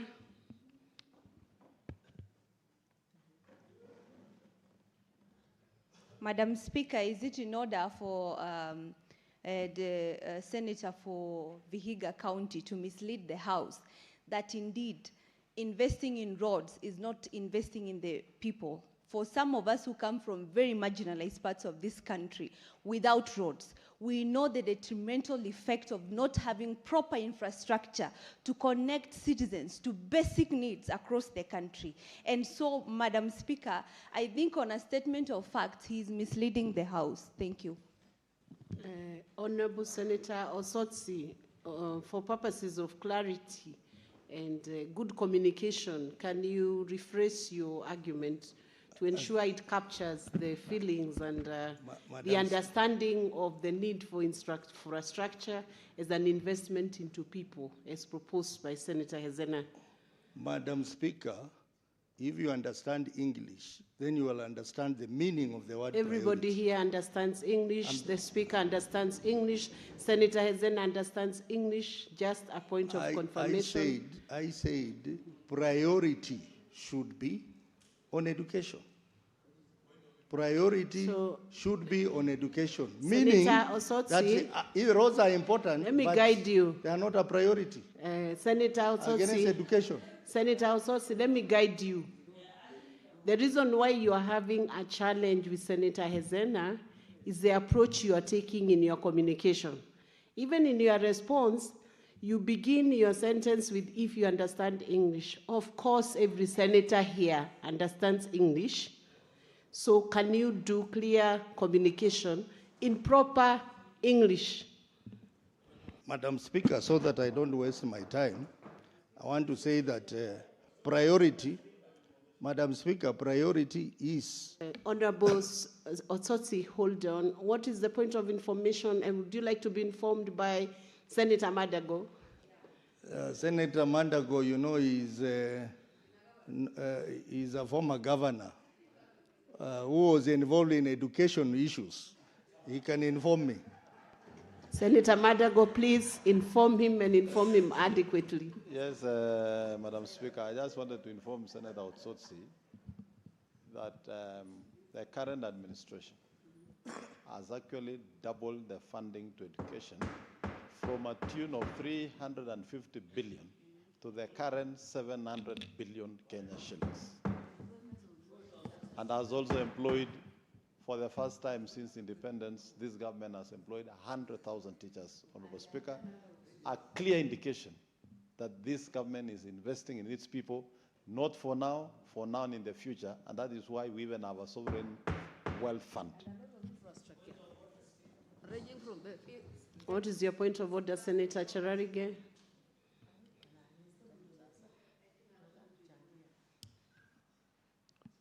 Madam Speaker, I rise under Article 7 of the Constitution. Because Senator Otsosi saying Senator Lemaletian, if she understands English, is unconstitutional. Is made in bad faith because under Article 7 of the Constitution, the national language of the Republic is Kiswahili. The official languages which is used here on the floor of the House of the Republic are Kiswahili and English. And then it says, in fact, it goes ahead, apart from English and Kiswahili, which are official, we also use Kenya Sign Language or Braille or any other communication formats and technologies accessible to persons with disabilities.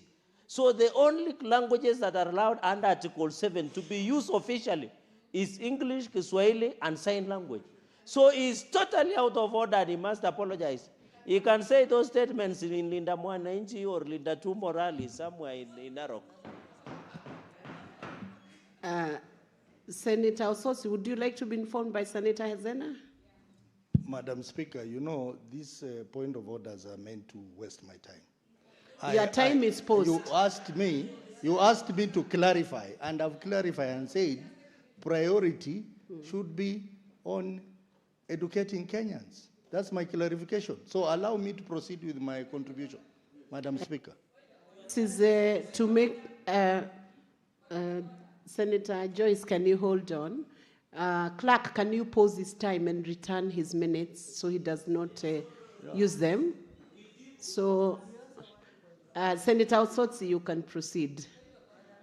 Thank you, Madam Speaker. Do you want to be informed by Senator Hezena from her wealth of experience?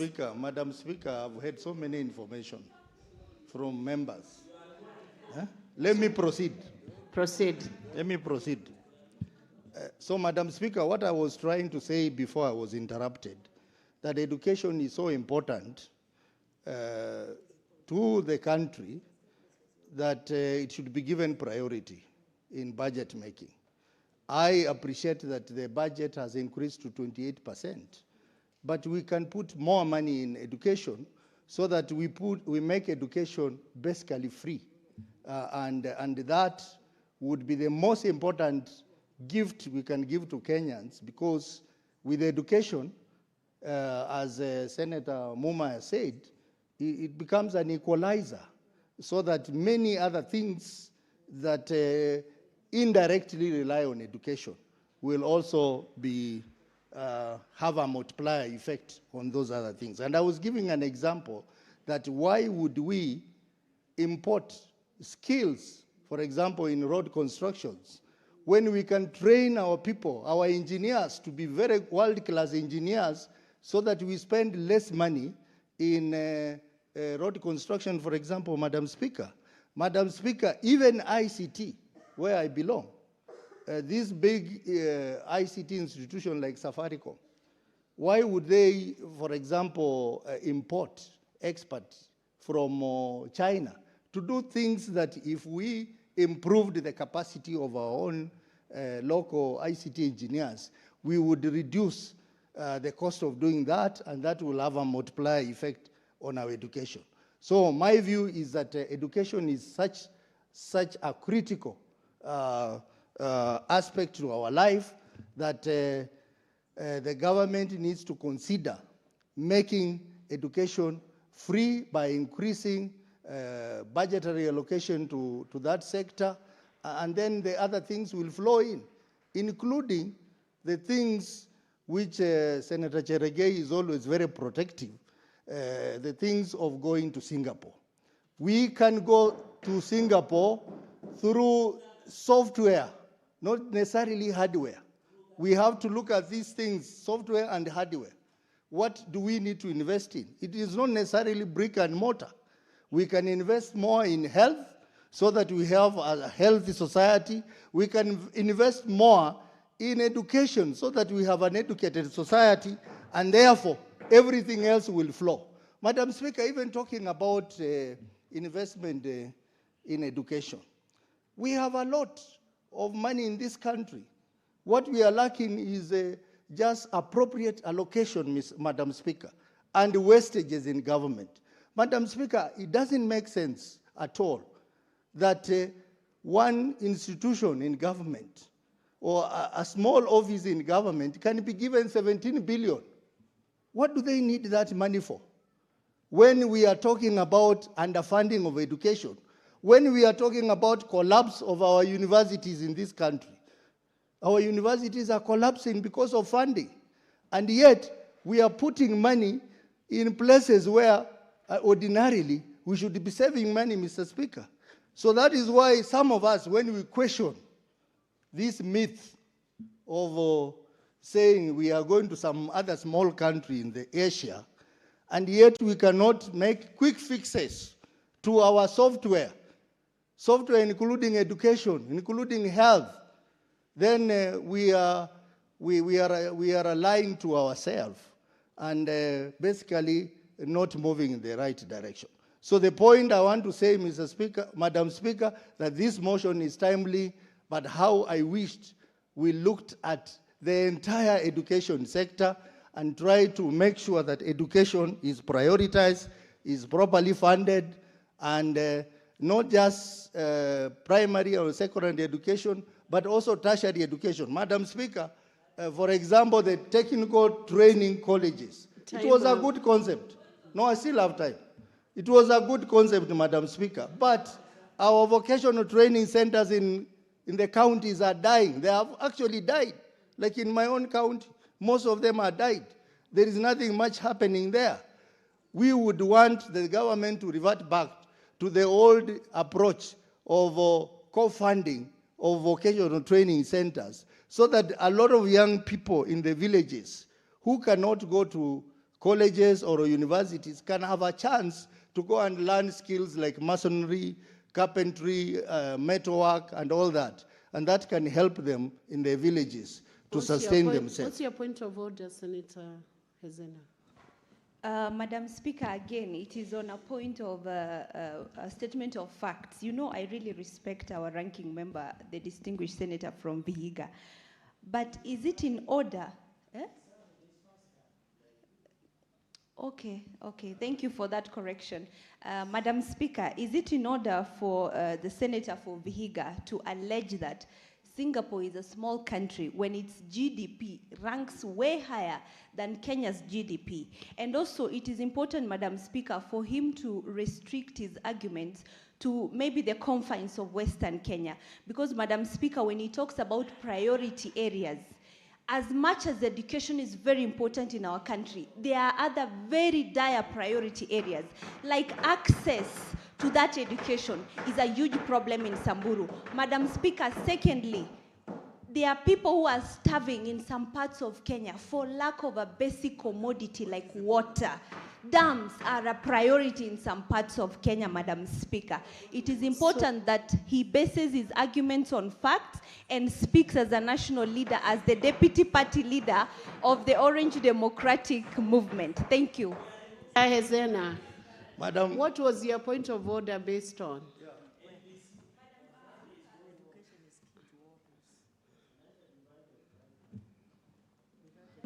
Madam Speaker, it was based on a statement of facts by referring to Singapore, which we aspire to go as Kenya, as a small country. Senator it's not a small Hezena, country. when you rise on a point of order, you should always state what standing order you are rising on. We know that is a standing order 105, and Senator Otsotsi, you can proceed and respond to that and continue winding up your submissions. Madam Speaker, you know it's important that some of these members learn from us, but that was not a point of order. Let me proceed. Madam Speaker, I was saying that it is important that we relook at our budgetary processes so that areas of wastages, areas of unnecessary budget allocation should be re-examined so that more funds are put in critical sectors like education and health. In that way, this country will make progress. And fixation on issues of brick and mortar should not be the approach. The approach should also look at the software aspects of our lives, and that includes education and health. Mr. Speaker, I support, but as I earlier said, how I wish this motion was making a resolution that the House resolves and not the House urges, because we do not want to waste our time here discussing very good things which no one implements, Madam Speaker. I support. Thank you. Otsi, and once again, I am not Mr. Speaker. Please remind yourself and remind yourself again. I might not excuse it again. Senator Kisang William. Thank you, Madam Speaker.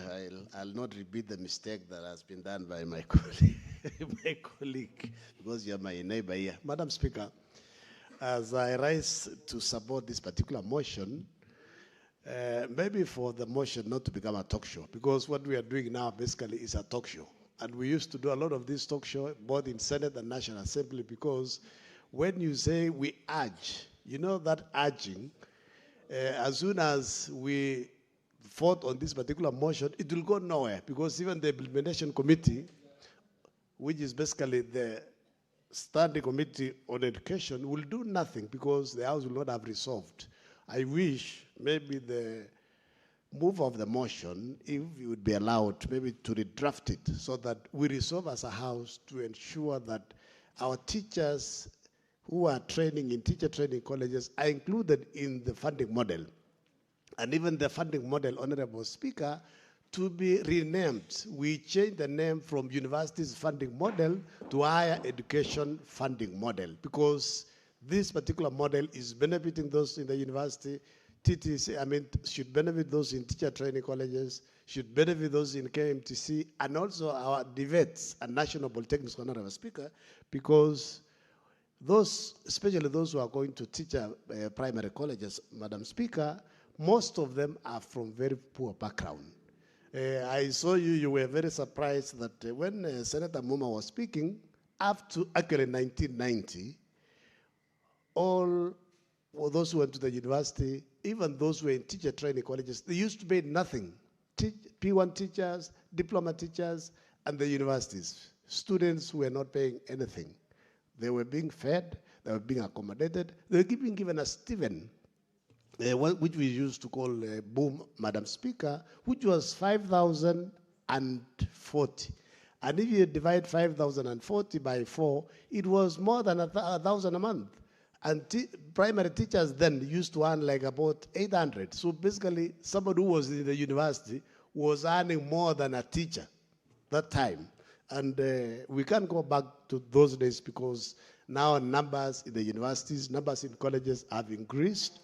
We have more students, we have more universities. Maybe what we need to do to also alleviate the financial crisis in our universities, Madam Speaker, is we need to go back. We need to reintroduce Model 2, Madam Speaker, because I remember in the early 2000, after around 2012, 2014 or so, Madam Speaker, the parallel program in our public universities used to support the universities. The universities were not dependent on the exchequer. They were not dependent on treasury because they were getting money by the parallel program, Madam Speaker. Because there are some parents who are endowed, they are willing to pay extra. Because if your child is called to a particular course, but they can still qualify to do a different and more competitive course, then the parents can be allowed to pay for them using Module 2, Madam Speaker, which will assist, which will ensure the universities have own source revenue that will support the universities, Madam Speaker. Madam Speaker, University Higher Education Loans Board also needs to, I don't know what they need to do, because they need to sit down, devise ways of ensuring those who have gone, who have benefited from Higher Education Loans Board loans, Madam Speaker, repay. Some of them, those who have benefited, they just repay them. They pay off, maybe when they are we are seeking for positions, political positions, or when they apply for positions that requires clearance from Higher Education Loans Board. They need to devise and find ways of ensuring those who benefited from the loan, both who are within the country, doing business, or employed, or even out of the country, so that they continue repaying the loans. Because this particular loan, Madam Speaker, was supposed to be a revolving fund, which was expected after a while, the exchequer, the National Treasury, was not supposed to fund them anymore. It was supposed to fund the Higher Education Loans Board by resources that they will have gotten from those who benefited in the past. And they have not achieved this. So it means there are some systemic issues within Higher Education Loans Board that they need to relook at, get a good system to follow up those who benefited from the loan, Madam Speaker, so that they don't have to go to Treasury for additional resources. They should be having enough. They also need to partner with the counties, because in our committees, both CPIC and CPAC, Madam Speaker, most of the counties are giving out loans to university students, to college students, and they are unable to make recoveries because they don't know what to do. They can partner with Higher Education Loans Board, and then the Higher Education Loans Board gets a percentage of agency, which will boost the income, Madam Speaker, that they can give to the students. Madam Speaker, you know, sometimes, I don't know why we left the primary teacher students in the TTCs from this particular funding model, because most of them are from very poor backgrounds, especially because in the recent past, our National Assembly MPs, most of them have opened up teacher training colleges across the constituencies. So it means the reach to go to the colleges is it's within the areas. And most of these rural constituencies, Madam Speaker, most of the children are from poor background. They cannot afford to pay this particular school fees. That's why we are saying it is important that they are included in the university funding model, which we are saying we change it to higher education funding model to benefit them, Madam Speaker. So that at least, you know, our teachers, they don't get turned away from colleges. When exams are nearing, they are told to go back and look for school fees, and they don't have. And the bursaries, both from the county and the constituencies, might not be enough. In fact, there was a motion here, Madam Speaker, that we should have pursued it and even converted it into a bill, Madam Speaker, where we said all the bursaries, the presidential bursary, bursary from CDF, bursary from the counties, can we put all of them, including the Higher Education Loans Board resources, we put them in one place, and then we make education free in Kenya from all the way from primary to colleges, so that this issue of classifications should not have arisen, Madam Speaker. So, Madam Speaker, people have complained about the mean testing. So maybe it's also important that we ask the Minister of Education to relook at this particular system. What is this mean testing? What are you looking for? Because it's very easy to also follow up. If a child was in a public primary school, went to a public secondary school, and they've been supported all along, maybe by well-wishers, they've been supported by bursaries. So these are the things that you need to look at. Because sometimes, Madam Speaker, you know, when a student is putting maybe these parameters in the system, some of them, you can say you have a cow. You know your parents have 2 cows. And maybe one of the cows, you cannot get more than 2 liters. Is that really something that you can say it's a cow? And there's a cow that is maybe, it can give you 20, 40, 50 liters. And that is maybe worth about 150,000. And there is a cow that is about 15,000. If you sell that particular cow, then what happens? So they need to relook at these parameters where they are looking at to achieve a mean testing for each of the students, Madam Speaker. Madam Speaker, I know those days, those of us who went to the university free, when it was still free, but it was not really free, because I think the loan was very minimal, because some of us, we cleared the university around 91, we still paid, because I remember from 1990, then that particular time, they changed, and we went to KCB and other banks to collect our boom. But before then, they used to bring cash to the universities, and then you go to the nearest bank. Was it Post Bank? You are given a pass, where every time you withdraw, they deduct what you have withdrawn. You know, Kalwale is looking at me because he also went through the same process, but it was not free, but eventually we paid. And I want to report to this house that I'm among those who has cleared. I paid about 56,000 for the 3 years I was in the university. So it's also important.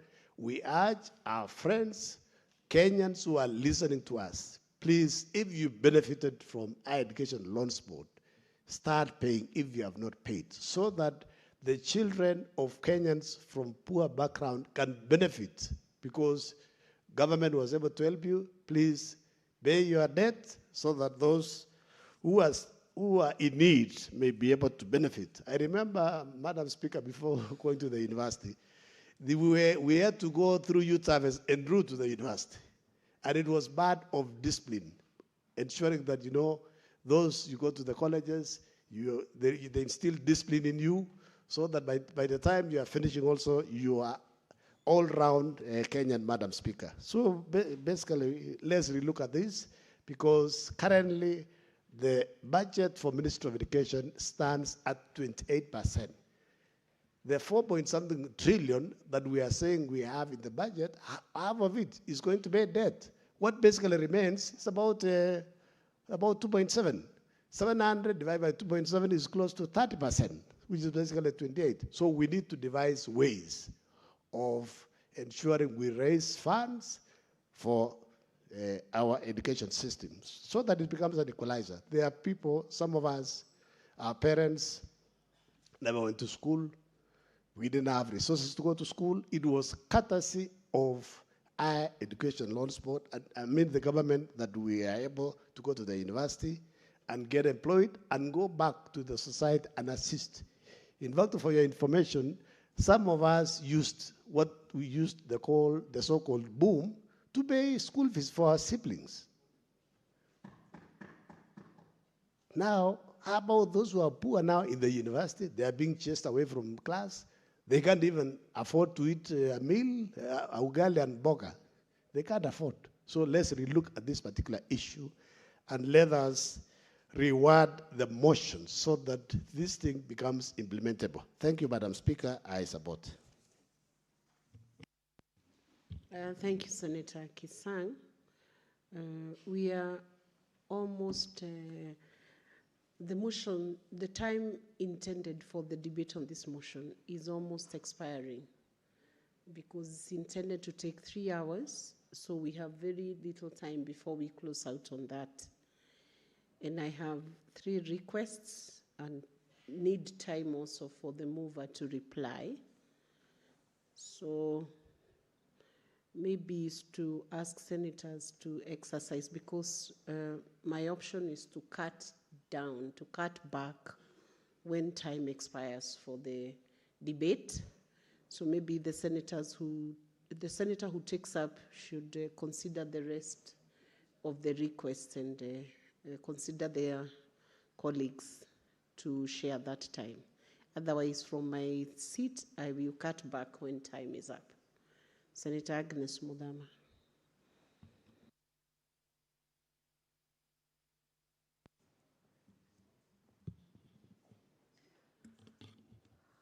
Madam Speaker, nashukuru kwa kunipa hii nafasi ya kuchangia huu mjadala wa Bwana Nyutu, Senator Nyutu. Kwanza nikikupongeza kwa kuleta huu mjadala kwa maana ni wa muhimu sana. Mheshimiwa Speaker, mimi nataka kusema walimu ni watu wa muhimu sana katika serikali yetu ama katika taifa yetu ya Kenya, kwa sababu kama hakuna walimu hatuwezi kuwa na speaker kama wewe ambaye unaweza kuketi hapo na kuongoza ili bunge la seneti. Hatuwezi kuwa na hata president, hatuwezi kuwa na maseneta kama sisi. Kwa hivyo walimu ni watu wa muhimu sana, na ningeomba Madam Speaker, huu mjadala ama hii motion iweze kuangaliwa kwa utaratibu sana, ili walimu pia nao ama wanafunzi wa vyuo vya walimu waweze kupata boom kama vile wale wengine wanapata, ya kuweza kuwasaidia. Madam Speaker, wacha nikuambie uwazi kabisa ni kwamba tunapata simu nyingi sana kutoka kwa wanafunzi wa vyuo vya walimu wakitaka tuwalipie, na mbali unajua kama sisi maseneta hatuna pesa za kuweza kulipia wanafunzi wowote school fees. Lakini Madam Speaker, ningeomba sana hao walimu ama wanafunzi wa vyuo vikuu vya walimu waweze kupata pesa kama vile wale wengine wote wanapata kutoka kwa vyuo vile vingine, kutoka mpaka TVET wanapata, na mpaka wanafunzi wa secondary school wanapata. Na sijui hao walisaulikia wapi, na ni watu gani hao walikuwa wanatengeneza hii mambo ya kupatia watoto pesa za kuweza kuwaendelesha kwa mafunzo ya elimu walikosa. Madam Speaker, wacha niseme ya kwamba hatufai kuwa tunapatia wale wengine wote pesa za kuweza kuwasaidia kusoma, na hawa ambao ni wa colleges za walimu hatuwezi kuwapatia. Na sijui hii ilipitia wapi. Na bwana Seneta Nyutu, na kushukuru sana kwa kuleta huu mjadala, kwa sababu hii kama itaangaliwa vizuri na hii kamiti ya walimu na waweze kuinclude, hii itasaidia sana sana sana sana, kwa sababu wanafunzi wetu wa vyuo vikuu vya walimu wataweza kusoma bila matatizo kama vyuo vile vingine vyote, na wataweza kusaidika, na tutaweza kuwa na walimu wengi zaidi, na elimu pia itaweza kusonga mbele sana zaidi na zaidi. Mimi ningesema hata wangeweza kuongezewa, na especially wale wanatoka kutoka kwa familia maskini sana, waweze kuangaliwa hata wakiwa kwa hizi vyuo vikuu.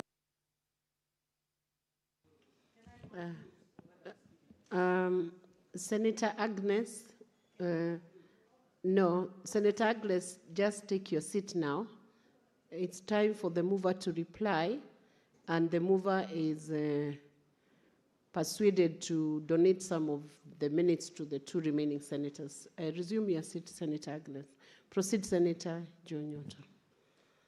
Thank you, Madam Speaker. And just like you have indicated, we have two senators online, that is Senator Consolata and Senator Bonnie Halwale. And Madam Speaker, because I do not have a lot to say as I reply, Madam Speaker, allow me to donate 5 minutes to Senator Consolata and 5 minutes to Senator Bonnie Halwale, respectively, and then I'll take another 5 minutes. Thank you, Madam Speaker. Thank you, Senator Nyoto, for that consideration. Senator Bonnie Halwale.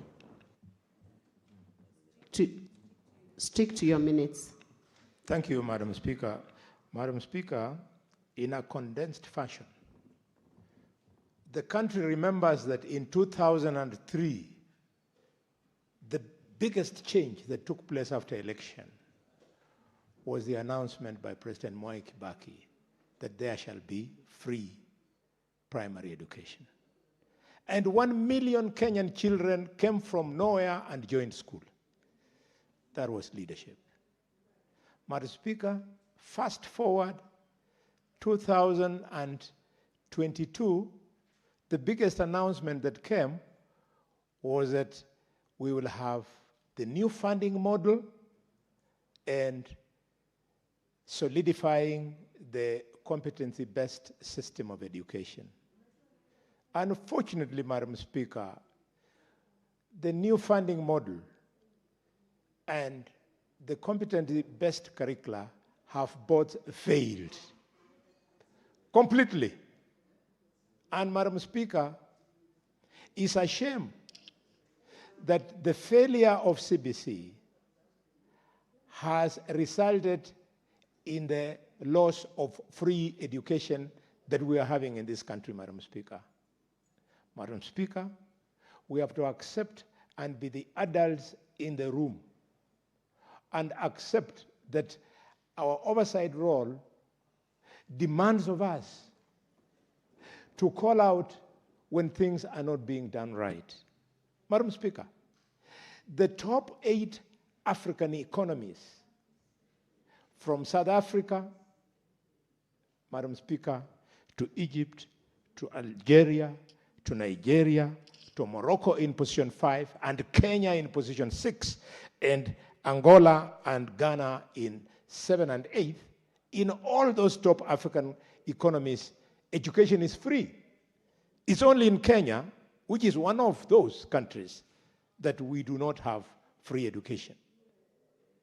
What are we planning for our youth? Madam Speaker, I know that the biggest argument has been the growing population of children.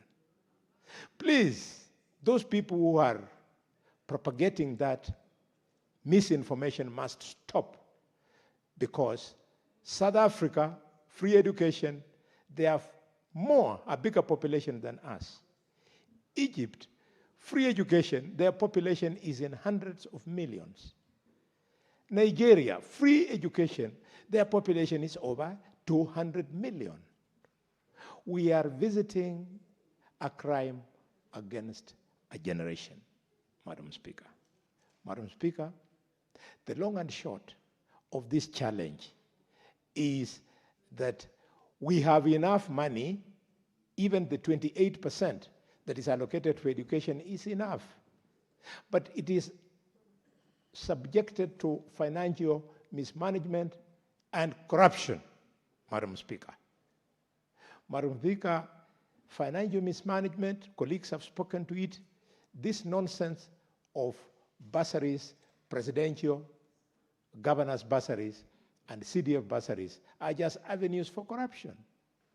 The country remembers that only last month, the Auditor General released a report which said 2.1 billion Kenya shillings has been corruptly handled by members of the National Assembly of Kenya. And nothing is moving. No action can be taken because the poor guys there cannot oversight themselves. And out of that, the Auditor General was able to single out actual CDF committees, and the heads of those committees are known. There is a report, there is in that report I have read, Madam Speaker, that the MP of Embakasi, I think Embakasi is west or central, the MP spent 62 million shillings training saloonists, because those saloonists are voters. It's a shame. I support. Thank you, Senator Boni. Senator Wakwabubi Consolata.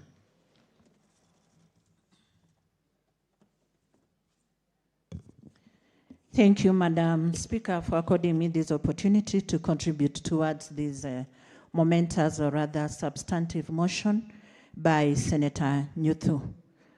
I'm a product of teaching, and I want to reiterate this point that teachers actually need a dignified lifestyle, and by looking at this motion, I think it is one of the avenues that will improve on their welfare, even as they join the teaching colleges.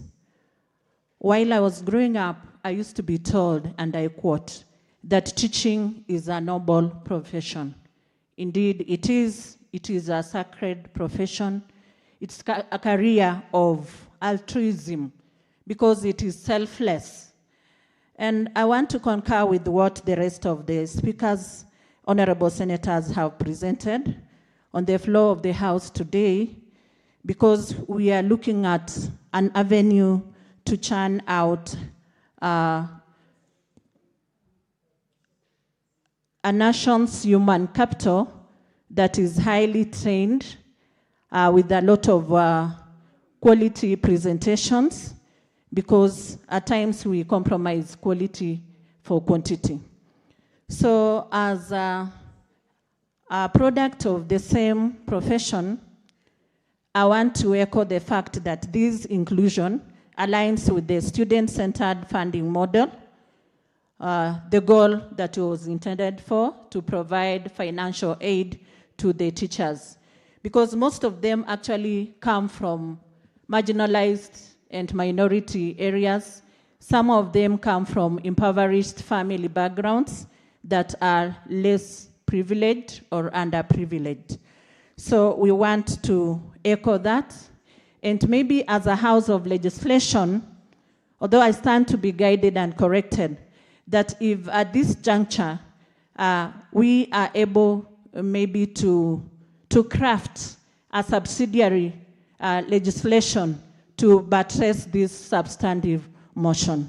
Otherwise, I want to support the motion by Senator Nyuthu and also call upon the House and maybe the Standing Committee on Education and other related agencies that we look at the role of Articles 43(1)(f), the role of Article 53(1)(b), the role of Article 55(a), 56(b), and 54(1)(b) in the Constitution of Kenya 2010. Thank you, Madam Speaker. I support the motion. Thank you, Senator Consolata. Senator Nyoto, you can proceed to reply.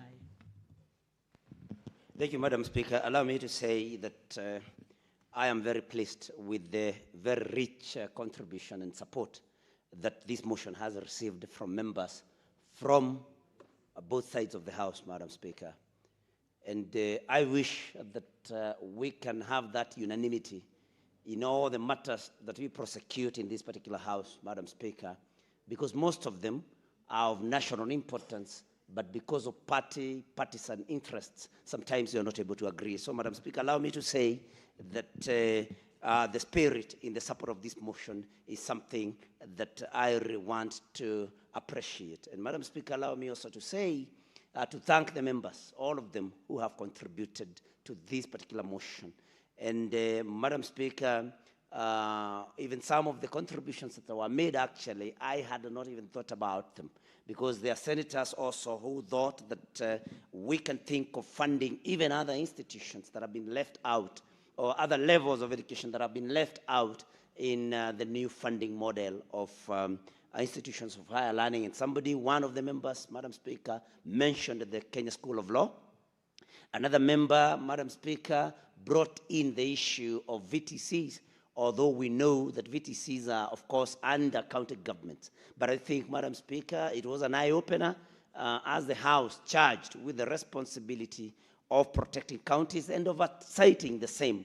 That is something that we can consider looking at again, Madam Speaker, and generally to say that all of us are agreed that no learner should be discriminated against, because we'll be going against the spirit of Article 43 of our Constitution, Madam Speaker. And so we have also had an occasion to be corrected by some of the members that contributed, and although they threw the challenge, and I think specifically Senator Osotsi and Senator Kisang, that we should, going forward, say the Senate resolves and not the Senate urges, so that we can be able to have this implemented by the Implementation Committee, Madam Speaker. And so these contributions are very rich, and I think they were very informative to also you as truly. And Madam Speaker, I think this is a motion that was very timely. And because I can see that the chair of Education Committee, Senator Bertie Montet, is still in the House, and I thank her for staying through the contributions to this motion, Madam Speaker, I pray that she can do in the committee what needs to be done to see to it that we do not just urge the Minister of Education to implement this, but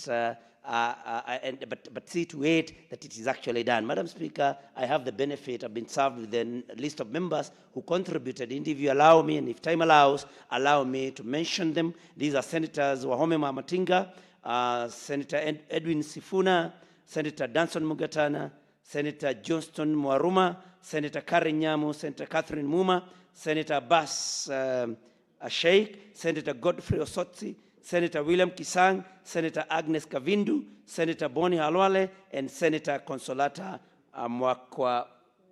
Wakwabub. Yeah, and so I want to thank those senators for contributing to this motion, Madam Speaker, and I want to say that this is the spirit that should guide us in our deliberations in this House, like I had said, Madam Speaker. Allow me to say that where we differed, Madam Speaker, of course we are about to differ, because we, each one of us, has their own heads, and of course they use their heads. Madam Speaker, with those few remarks, I beg to reply, but ask and request you that because we may not have enough numbers, Madam Speaker, if you could deem it fit, pursuant to Standing Order number 63.3, I request that you, the putting of the question be deferred to a later date, Madam Speaker, to allow a situation where we'll have an adequate number of members to be able to answer. I have already replied, but I think I leave it to Madam Speaker. So I thought, Madam Speaker, I think I leave it to your discretion as per Standing Order number 1, Madam Speaker. If you know, the members that are urging me have just come in, but Senator Nyoto, I think you have done justice to your motion. You have already replied to it, and that marks the end. You remember we did not have sufficient time, and we were winding up on the time available for that motion. And also to bring it to your attention that you as truly the Speaker contributed to that motion in your absence, and a few more senators.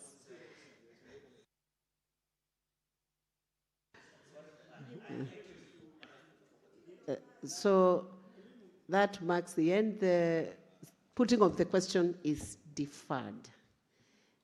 Next order.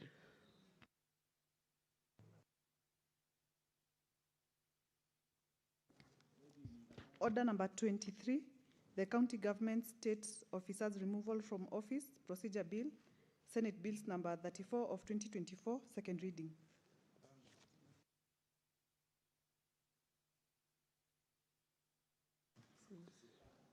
That motion is deferred.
Order number 24, the County Government's Amendment Bill, Senate Bills number 39 of 2024, second reading.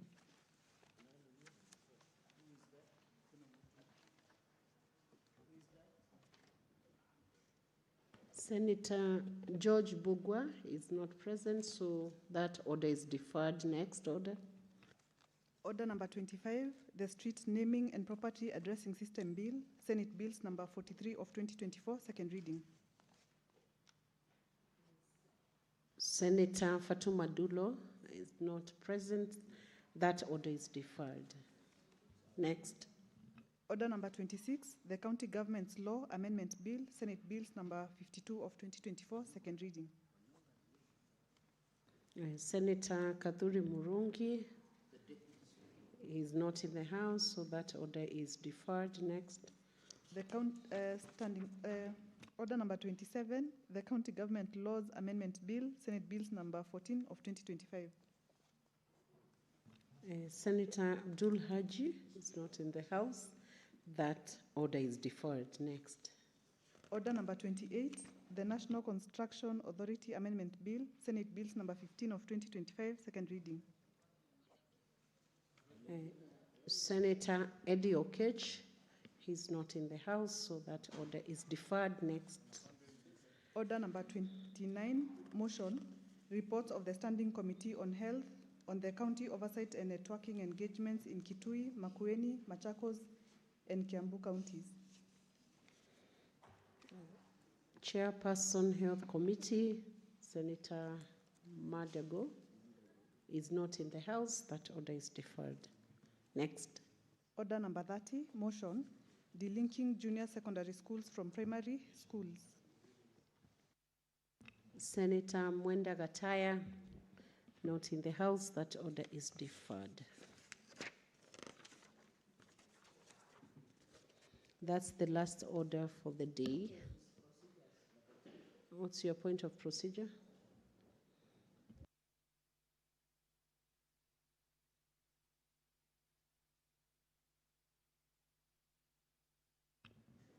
Proceed, Senator. Madam Speaker, I Cherargei. hope you will indulge me understanding order number 1. And the matter that I have waited to raise under Article 171, sorry, Madam Speaker, for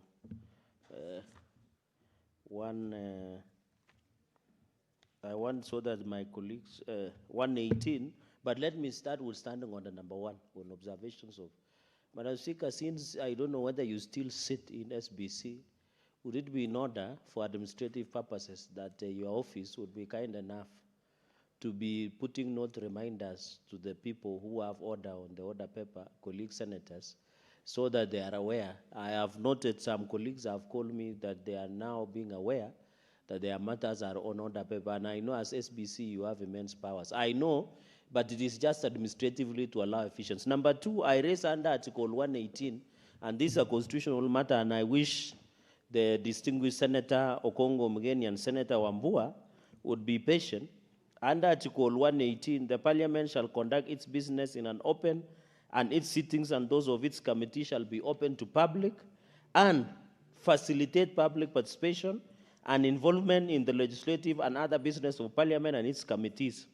Number 2, I wish Senator Okongo Mgeni would be written Article 118.2, Parliament may not exclude the public or any media from any sitting unless in exceptional circumstances the relevant speaker has determined that there are justifiable reasons for the exclusion. Madam Speaker, since morning, and I'm happy you are in the morning session, you have noticed our screens, our gadgets has been malfunctioning for the betterment of morning sitting and afternoon sitting. Madam Speaker, this issue affected the live streaming in YouTube, Madam Speaker. And you know, if Kenyans cannot access, Madam Speaker, Proceed. if Kenyans cannot access the live streaming, and I'm happy Senator Wambua is here, who is a long-term media guru and media practitioner, the fact that there was malfunction of our screens, and also if you notice the speakers and also the gadgets, Madam Speaker, under Article 118, it is impeding public access to the serious deliberations of the House. That is why, Madam Speaker, this access, unless there was a gag order or justifiable reason as Article 118.2 to prevent. So, Madam Speaker, I know this matter is administrative. Somebody can argue it's administrative, but it's not. It's a constitutional provision under Article 118. We must ensure that there is a public access to all the deliberations unless we are in camera. So, Madam Speaker, I know you can order administratively or give us the interpretation when we'll malfunction as a House and the YouTube is not live streaming or our social media outlets are not live streaming or Kenyans cannot access the discussions and deliberation on the floor of the House. Does it undermine Article 118? I know you can deal it constitutionally and also administratively, and I'm happy Senator Okongo Mgeni is also a commissioner in Parliamentary Service Commission. So I thought, Madam Speaker, somebody can wish it away, that it doesn't matter. But it goes back to Article 118, which is a constitutional access or public access to the deliberations and sittings of Parliament, Mr. Speaker. Not only the Senate. And you know, Madam Speaker, under Article 10, on principles of national values and principles of good governance, one of the tenets, Madam Speaker, is openness, public participation, law and order, Madam Speaker. So I will need that to be... Madam Speaker, I will need, there should be an open, the democracy, Madam Speaker. Just can I canvass Article 10? These are constitutional matters. What's your point of order, Senator Omugeni? Madam Speaker, before you allow a matter to be canvassed the way it's being canvassed by my good neighbor, Senator Fernandi, the facts should be undisputed. I don't know how Senator Cherage has ascertained that our transmission this morning was not on YouTube, that our gadgets were malfunctioning. I was indeed somewhere and I was watching the proceedings of Parliament live this morning. So before he's allowed to proceed the way he's proceeding, can he table evidence before the House to indicate that the gadgets malfunctioned this morning, that Kenyans were not receiving live transmission of the proceedings of today morning? Otherwise, you know, Madam Speaker, you'll be dealing with rumors. Anybody can rise here and address Parliament and say, we are not live on YouTube. Let us know from Senator Cherage, on what authority is he telling you, Madam Speaker, that we were not live on YouTube? On what authority? What evidence does he have that he can table before the House this afternoon that can convince you beyond reasonable doubt before you address that issue that we were not live on YouTube today? Because this is not a house of rumors, Madam Speaker. When you rise up and raise serious issues like this, especially when I'm not in the right mood, because, Madam Speaker, you know, the railway line that was meant to pass through Nyamira has been diverted to Sotik. And then from Sotik, we are being told we should just watch as it passes through Kericho to Sondu, then to Kisumu. Those are the issues we should be deliberating as a House, not telling us issues of us not being on YouTube, Madam Speaker. Those are the things I want to hear as a representative of the people of Nyamira, Mr. Speaker, that what has happened. We pay taxes like anybody. The people of Nyamira pay taxes like anybody, Mr. Speaker.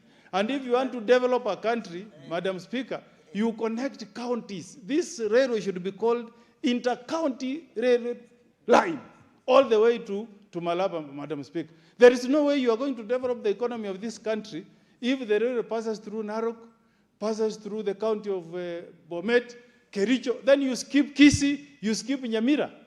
And the people are serious economic movers in this country, Madam Speaker. You know the tea that comes from Kericho, from Nyamira, from Kisii. You know the bananas we supply to Nairobi, the traditional vegetables called chinsaga that comes from Kisii, Nyamira, the avocados. It is unthinkable, Madam Speaker, that a railway line can leave Nairobi, pass through Narok, Bomet, Kericho, and then you skip Nyamira and Kisii. We are being told that we should watch it on our neighboring. We just watch it pass. I can't board it and alight in Nyamira, Madam Speaker. Sotik is not Nyamira, neither is it Kisii, Madam Speaker. If you want me to alight, Madam Speaker, to guide you, Senator yes, Mugeni, Madam, on the rail question. Yes. Because the question that you rose to respond to was on the streaming. Yes, it's on the streaming. You bring a substantive question or substantive motion. But you know, that's a serious issue. This matter is a motive, Madam Speaker. This but matter it is cannot motive. be canvassed. This matter is a motive within the cannot be canvassed casually. Even my mother, who is 86, she's wondering. This matter is being discussed in our local media houses every day. So when I have an opportunity, I have to speak about it. Even Senator Fokitui. I understand it's will always emotive. know that that's an injustice. I understand it's emotive, and Muranga could so also to go question. back to the point I was making, Madam Speaker, is before you allow Senator Fernandi to prosecute the idea, the issue that he has raised, you need evidence that the assertions he's making are indeed factual before you allow him to go on record that we were not live on YouTube. If not, you ask him to first tender the evidence before he misleads the House that we were not on YouTube today. Yes. Before I respond to what you have submitted on, I'll give Senator Enoch a chance. Then I will respond to. You know, Madam Speaker, today I had the opportunity to move a motion on a report on artificial intelligence. And I was very sure that the whole world was following what we were doing because we were doing a good job. There were disruptions, Madam Speaker, on the screens inside the chamber. And members raised issues. And Madam Speaker, because I was moving into the floor for the next order, I approached the clerks on the table and asked whether really, Madam Speaker, Senator Tabitha is disturbing the flow of my thoughts by engaging in a way that is unbecoming. Senator Enoch Wambua, I recommend that you focus on your submissions and ignore Senator Tabitha. Senator Tabitha, you saw what she avoid did, distracting. You have just seen the Proceed, gestures Senator she has made. Enoch. Madam Speaker, you just seen the gestures that she has made. That makes it even worse. Focus, Senator Enoch. But if you insist that I persevere, I will persevere, Madam Speaker, and bring to the attention of Senator Cherage that when I personally approached the clerks on the table on the matter of the live streaming, Senator Cherage, you need to hear this. Okay, sorry. That the clerks confirmed to me that the interruptions were just internal. That the live streaming was taking place.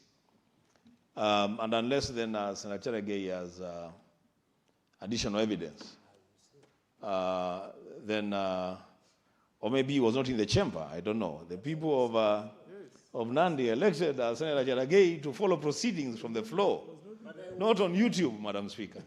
So if Senator was, the people of Nandi have a right to have their senator follow proceedings and participate on the floor of the House, Madam Speaker, not to follow proceedings online on YouTube. So if that is what he was doing, then he can confirm to us that he was not in the chamber. Thank you, Madam Speaker. Madam Speaker. To have a point of order on top of a point of order. Just resume your seat so that I can give direction on this matter. You have raised two issues. Senator Cherage, what is the problem now? Madam Speaker, you know very well one of the active and industrial senators of this session is yours truly. I even asked about Wate, I was asking about Kapsabat Stadium, and the CS was here. So if the clerks, and I will demand the following, Madam Speaker, before you rule, because one is what Senator Okongo Mugeni has said. I will demand that an IT audit be done, because what happens in this house, when there is a disruption of live stream, they applaud. Number two, I have had my senior, under Article 180, it is a constitutional matter, saying that it is an issue. It is an issue because when he speaks about the railway going to Kisii and Nyamira, those people in Nyamira cannot come to the Senate, all of them. They must follow somehow. And by the way, Madam Speaker, for his information, Kenya has the highest access to internet in Africa, followed by Nigeria and then South Africa, Madam Speaker. While I agree the issue of railway, which I want to, I saw Honorable Matiang'i discussing, I want to ask Senator Okongo Mugeni if he's gracious enough. I'm willing to go with him to State House. We sit with the President. We ensure that the SGR, Madam Speaker, passes through Nyamira and Kisii. Because, Madam Speaker, can you protect me from the senior counsel? Can you protect me? Senator Cherage, can you finish your submission on the earlier points? Correct. That is why I'm saying, if Senator Senior Counsel Okongo Mugeni is saying Article 118 should not be a priority, I want the people of Nyamira and Kisii to see when Senator Okongo Mugeni is saying that the railway should pass, it should be in public, Madam Speaker, and that is what I'm arguing. Finally, Madam Speaker, I will be demanding through your office that the IT audit be done of the system of the system, and even the OAG can do it, Madam Speaker, you know very well. Because what happened, if there was internal disruption of live proceedings, Madam Speaker, it will affect, and I know Parliamentary Broadcasting Unit will upload the answered later. So my argument is, under Article 229, the Office of the Auditor General can do the IT audit of the Senate answered, so that my assertions is very correct, because at least Senator Wambua has said there was internal disruption of the proceedings, which is a serious matter, contravening Article 118. But to appeal to Senator Okongo Mugeni, who is a member of ODM and a broad base, I will go with him to the State House. We'll solve a small matter of ensuring the SGR passes Kisii and Kisumu, Madam Speaker. So, Madam Speaker, I raise my case and I request for favorable ruling on this matter. I know it's an administrative issue, but it is very critical for the country, because these proceedings should be open and accessible to public through any platforms, either physically or online or through TVs, Madam Speaker. And we thank Kenya Broadcast Corporation, KBC, for tirelessly ensuring that proceedings from Parliament are accessible to Kenyans across the country through KBC. I yield back, Madam Speaker, and request the Senator we can go to State House after this. Honorable Charadige.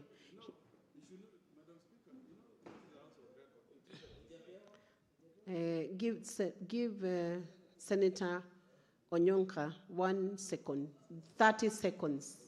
Today, Sorry, Senator Omugeni. I apologize for that. I've been christened Senator Onyonka. Madam Speaker, you know, we were at university with you. And Senator Onyonka has never been to that school of law where we were with you. Apologize for that. It's Omugeni. Yeah, but you know, Madam Speaker, the people of Nyamira, people of Kisii region, I'm sure they are watching these proceedings, or they will access these proceedings from YouTube.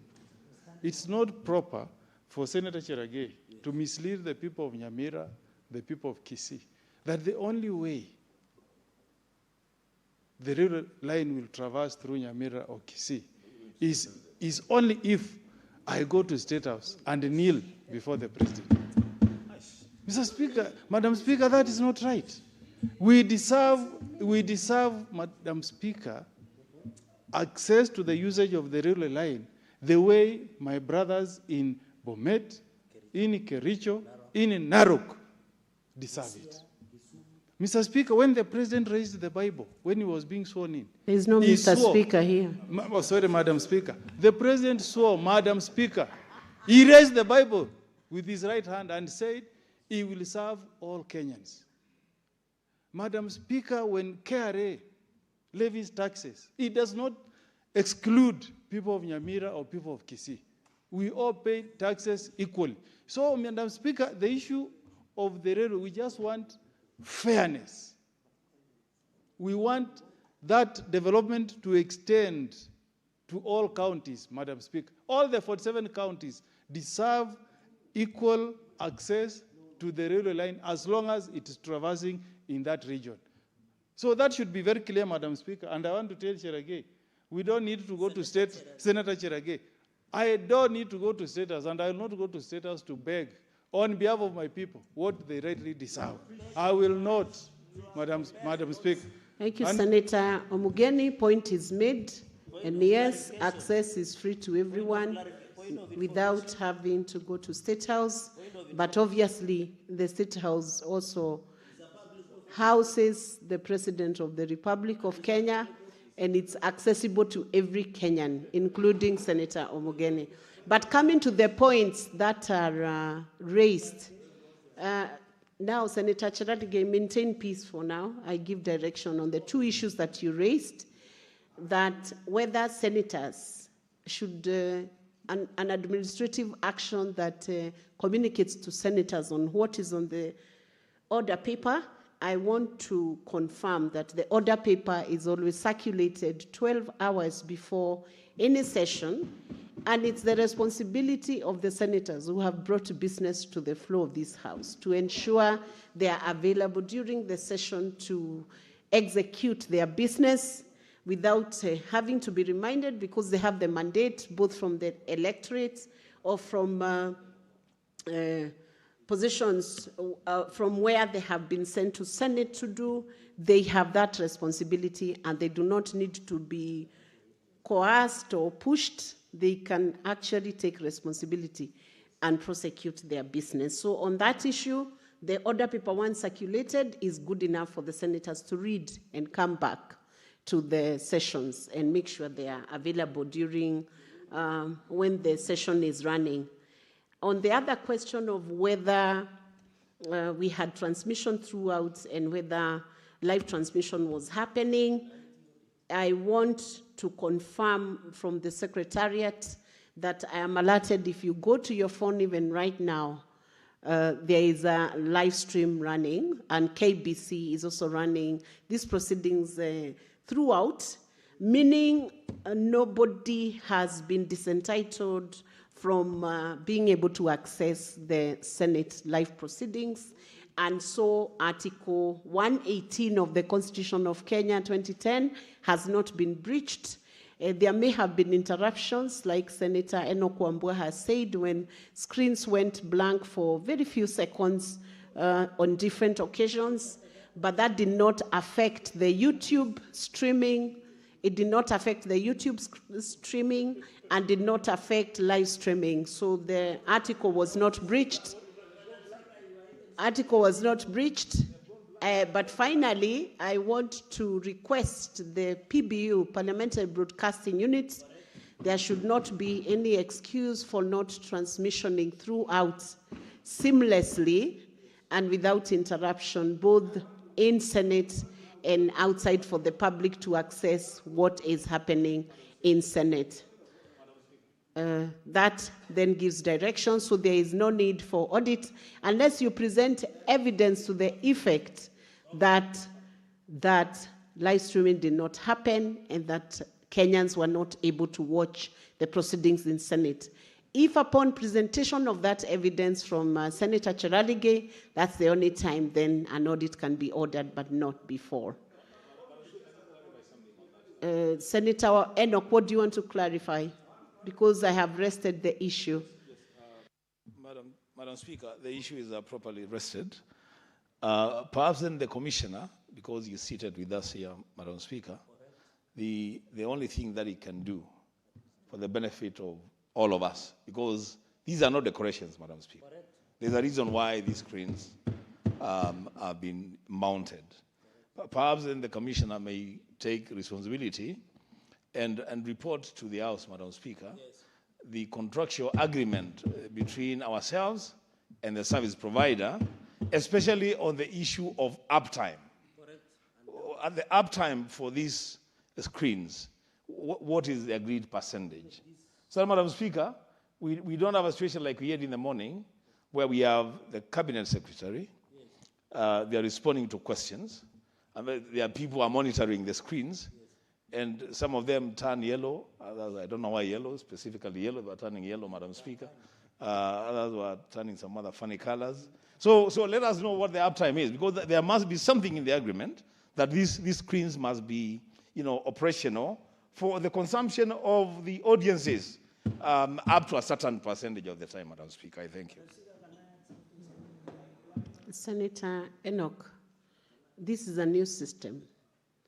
The tidier way to manage it could be just to first ask the technical team to ensure we don't have those disruptions in the next sessions. And if they persist, then maybe we can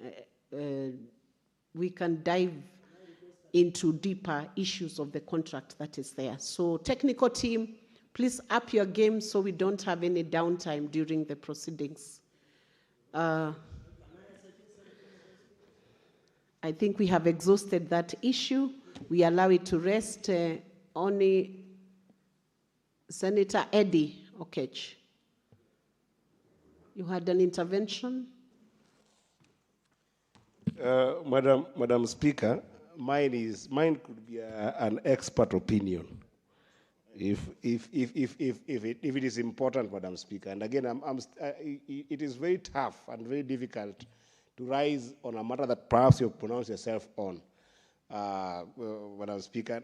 Don't take that issue backwards. I won't take it backward, forward. But just because you have given directives that that perhaps the Commission and the technical team should be able to look at this issue and perhaps look at why this problem is persistent. Madam Speaker, if you look at the problem that we are seeing in this House, it's not just about persistency in terms of just transmission. It is a number of things. There is quality of pictures, which insinuate the technicality in the system itself. There is blank images that come in anytime that somebody is speaking. There is sometimes when the mics cannot go on.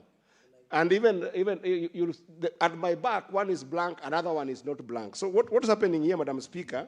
Maybe we are dealing with a number of problems that perhaps I need to highlight so that we can know, because maybe, and I don't want to be presumptuous, maybe there is insufficient internet bandwidth for this streaming, so that you don't assume that because we are seeing blank images here, then that the outside one is okay. Because if there is a bandwidth problem in Parliament, then certainly there is a problem outside there. Or maybe also, Madam Speaker, there could be a network congestion because I've seen that there's an introduction here of things like biometric, that we are seeing here. There is more technical things that have been put here. Can the technical team, perhaps through your honor, Madam Speaker, explain if perhaps we have got a network congestion in this Parliament, so that we don't necessarily look at only the multiple devices defectiveness that we're seeing in Parliament, Madam Speaker? Or maybe, Madam Speaker, when the Gen Zs attacked Parliament, the Wi-Fi signals became a problem. But Madam Speaker, we can't assume it. We need to be told what is the technical problem that is making things difficult to deal with this. And that's why, Madam Speaker, sometimes you don't do an audit because there's a problem. You do an audit because you want to have efficiency and effectiveness and just be able to pick where the problem is. And this is what I think the honorable senators are requesting for. And that audit can even be an internal audit. It doesn't need to be an external audit. Some of us can even also be able to volunteer some of our services, both in IT and on the technical side, on the audit and financial backgrounds, to help with that audit. But I think there's a lot of technical issues that we are seeing here, ranging from all those varieties that I've talked about, that we can be able to help with, so that we can be able to have a sufficiently run Parliament with the new systems and gadgets and devices that have come in Parliament. I thank you, Madam Speaker. Thank you, Senator Eddie. We know you're an expert in the subject matter, and I hope the technical team can take advantage of that information you have shared. And I'm sure all these offices are open. All these offices are open, so you can be able to access and assess. Thank you very much. That issue is now closed. We have already spoken enough, so we are done on that issue. Thank you very much.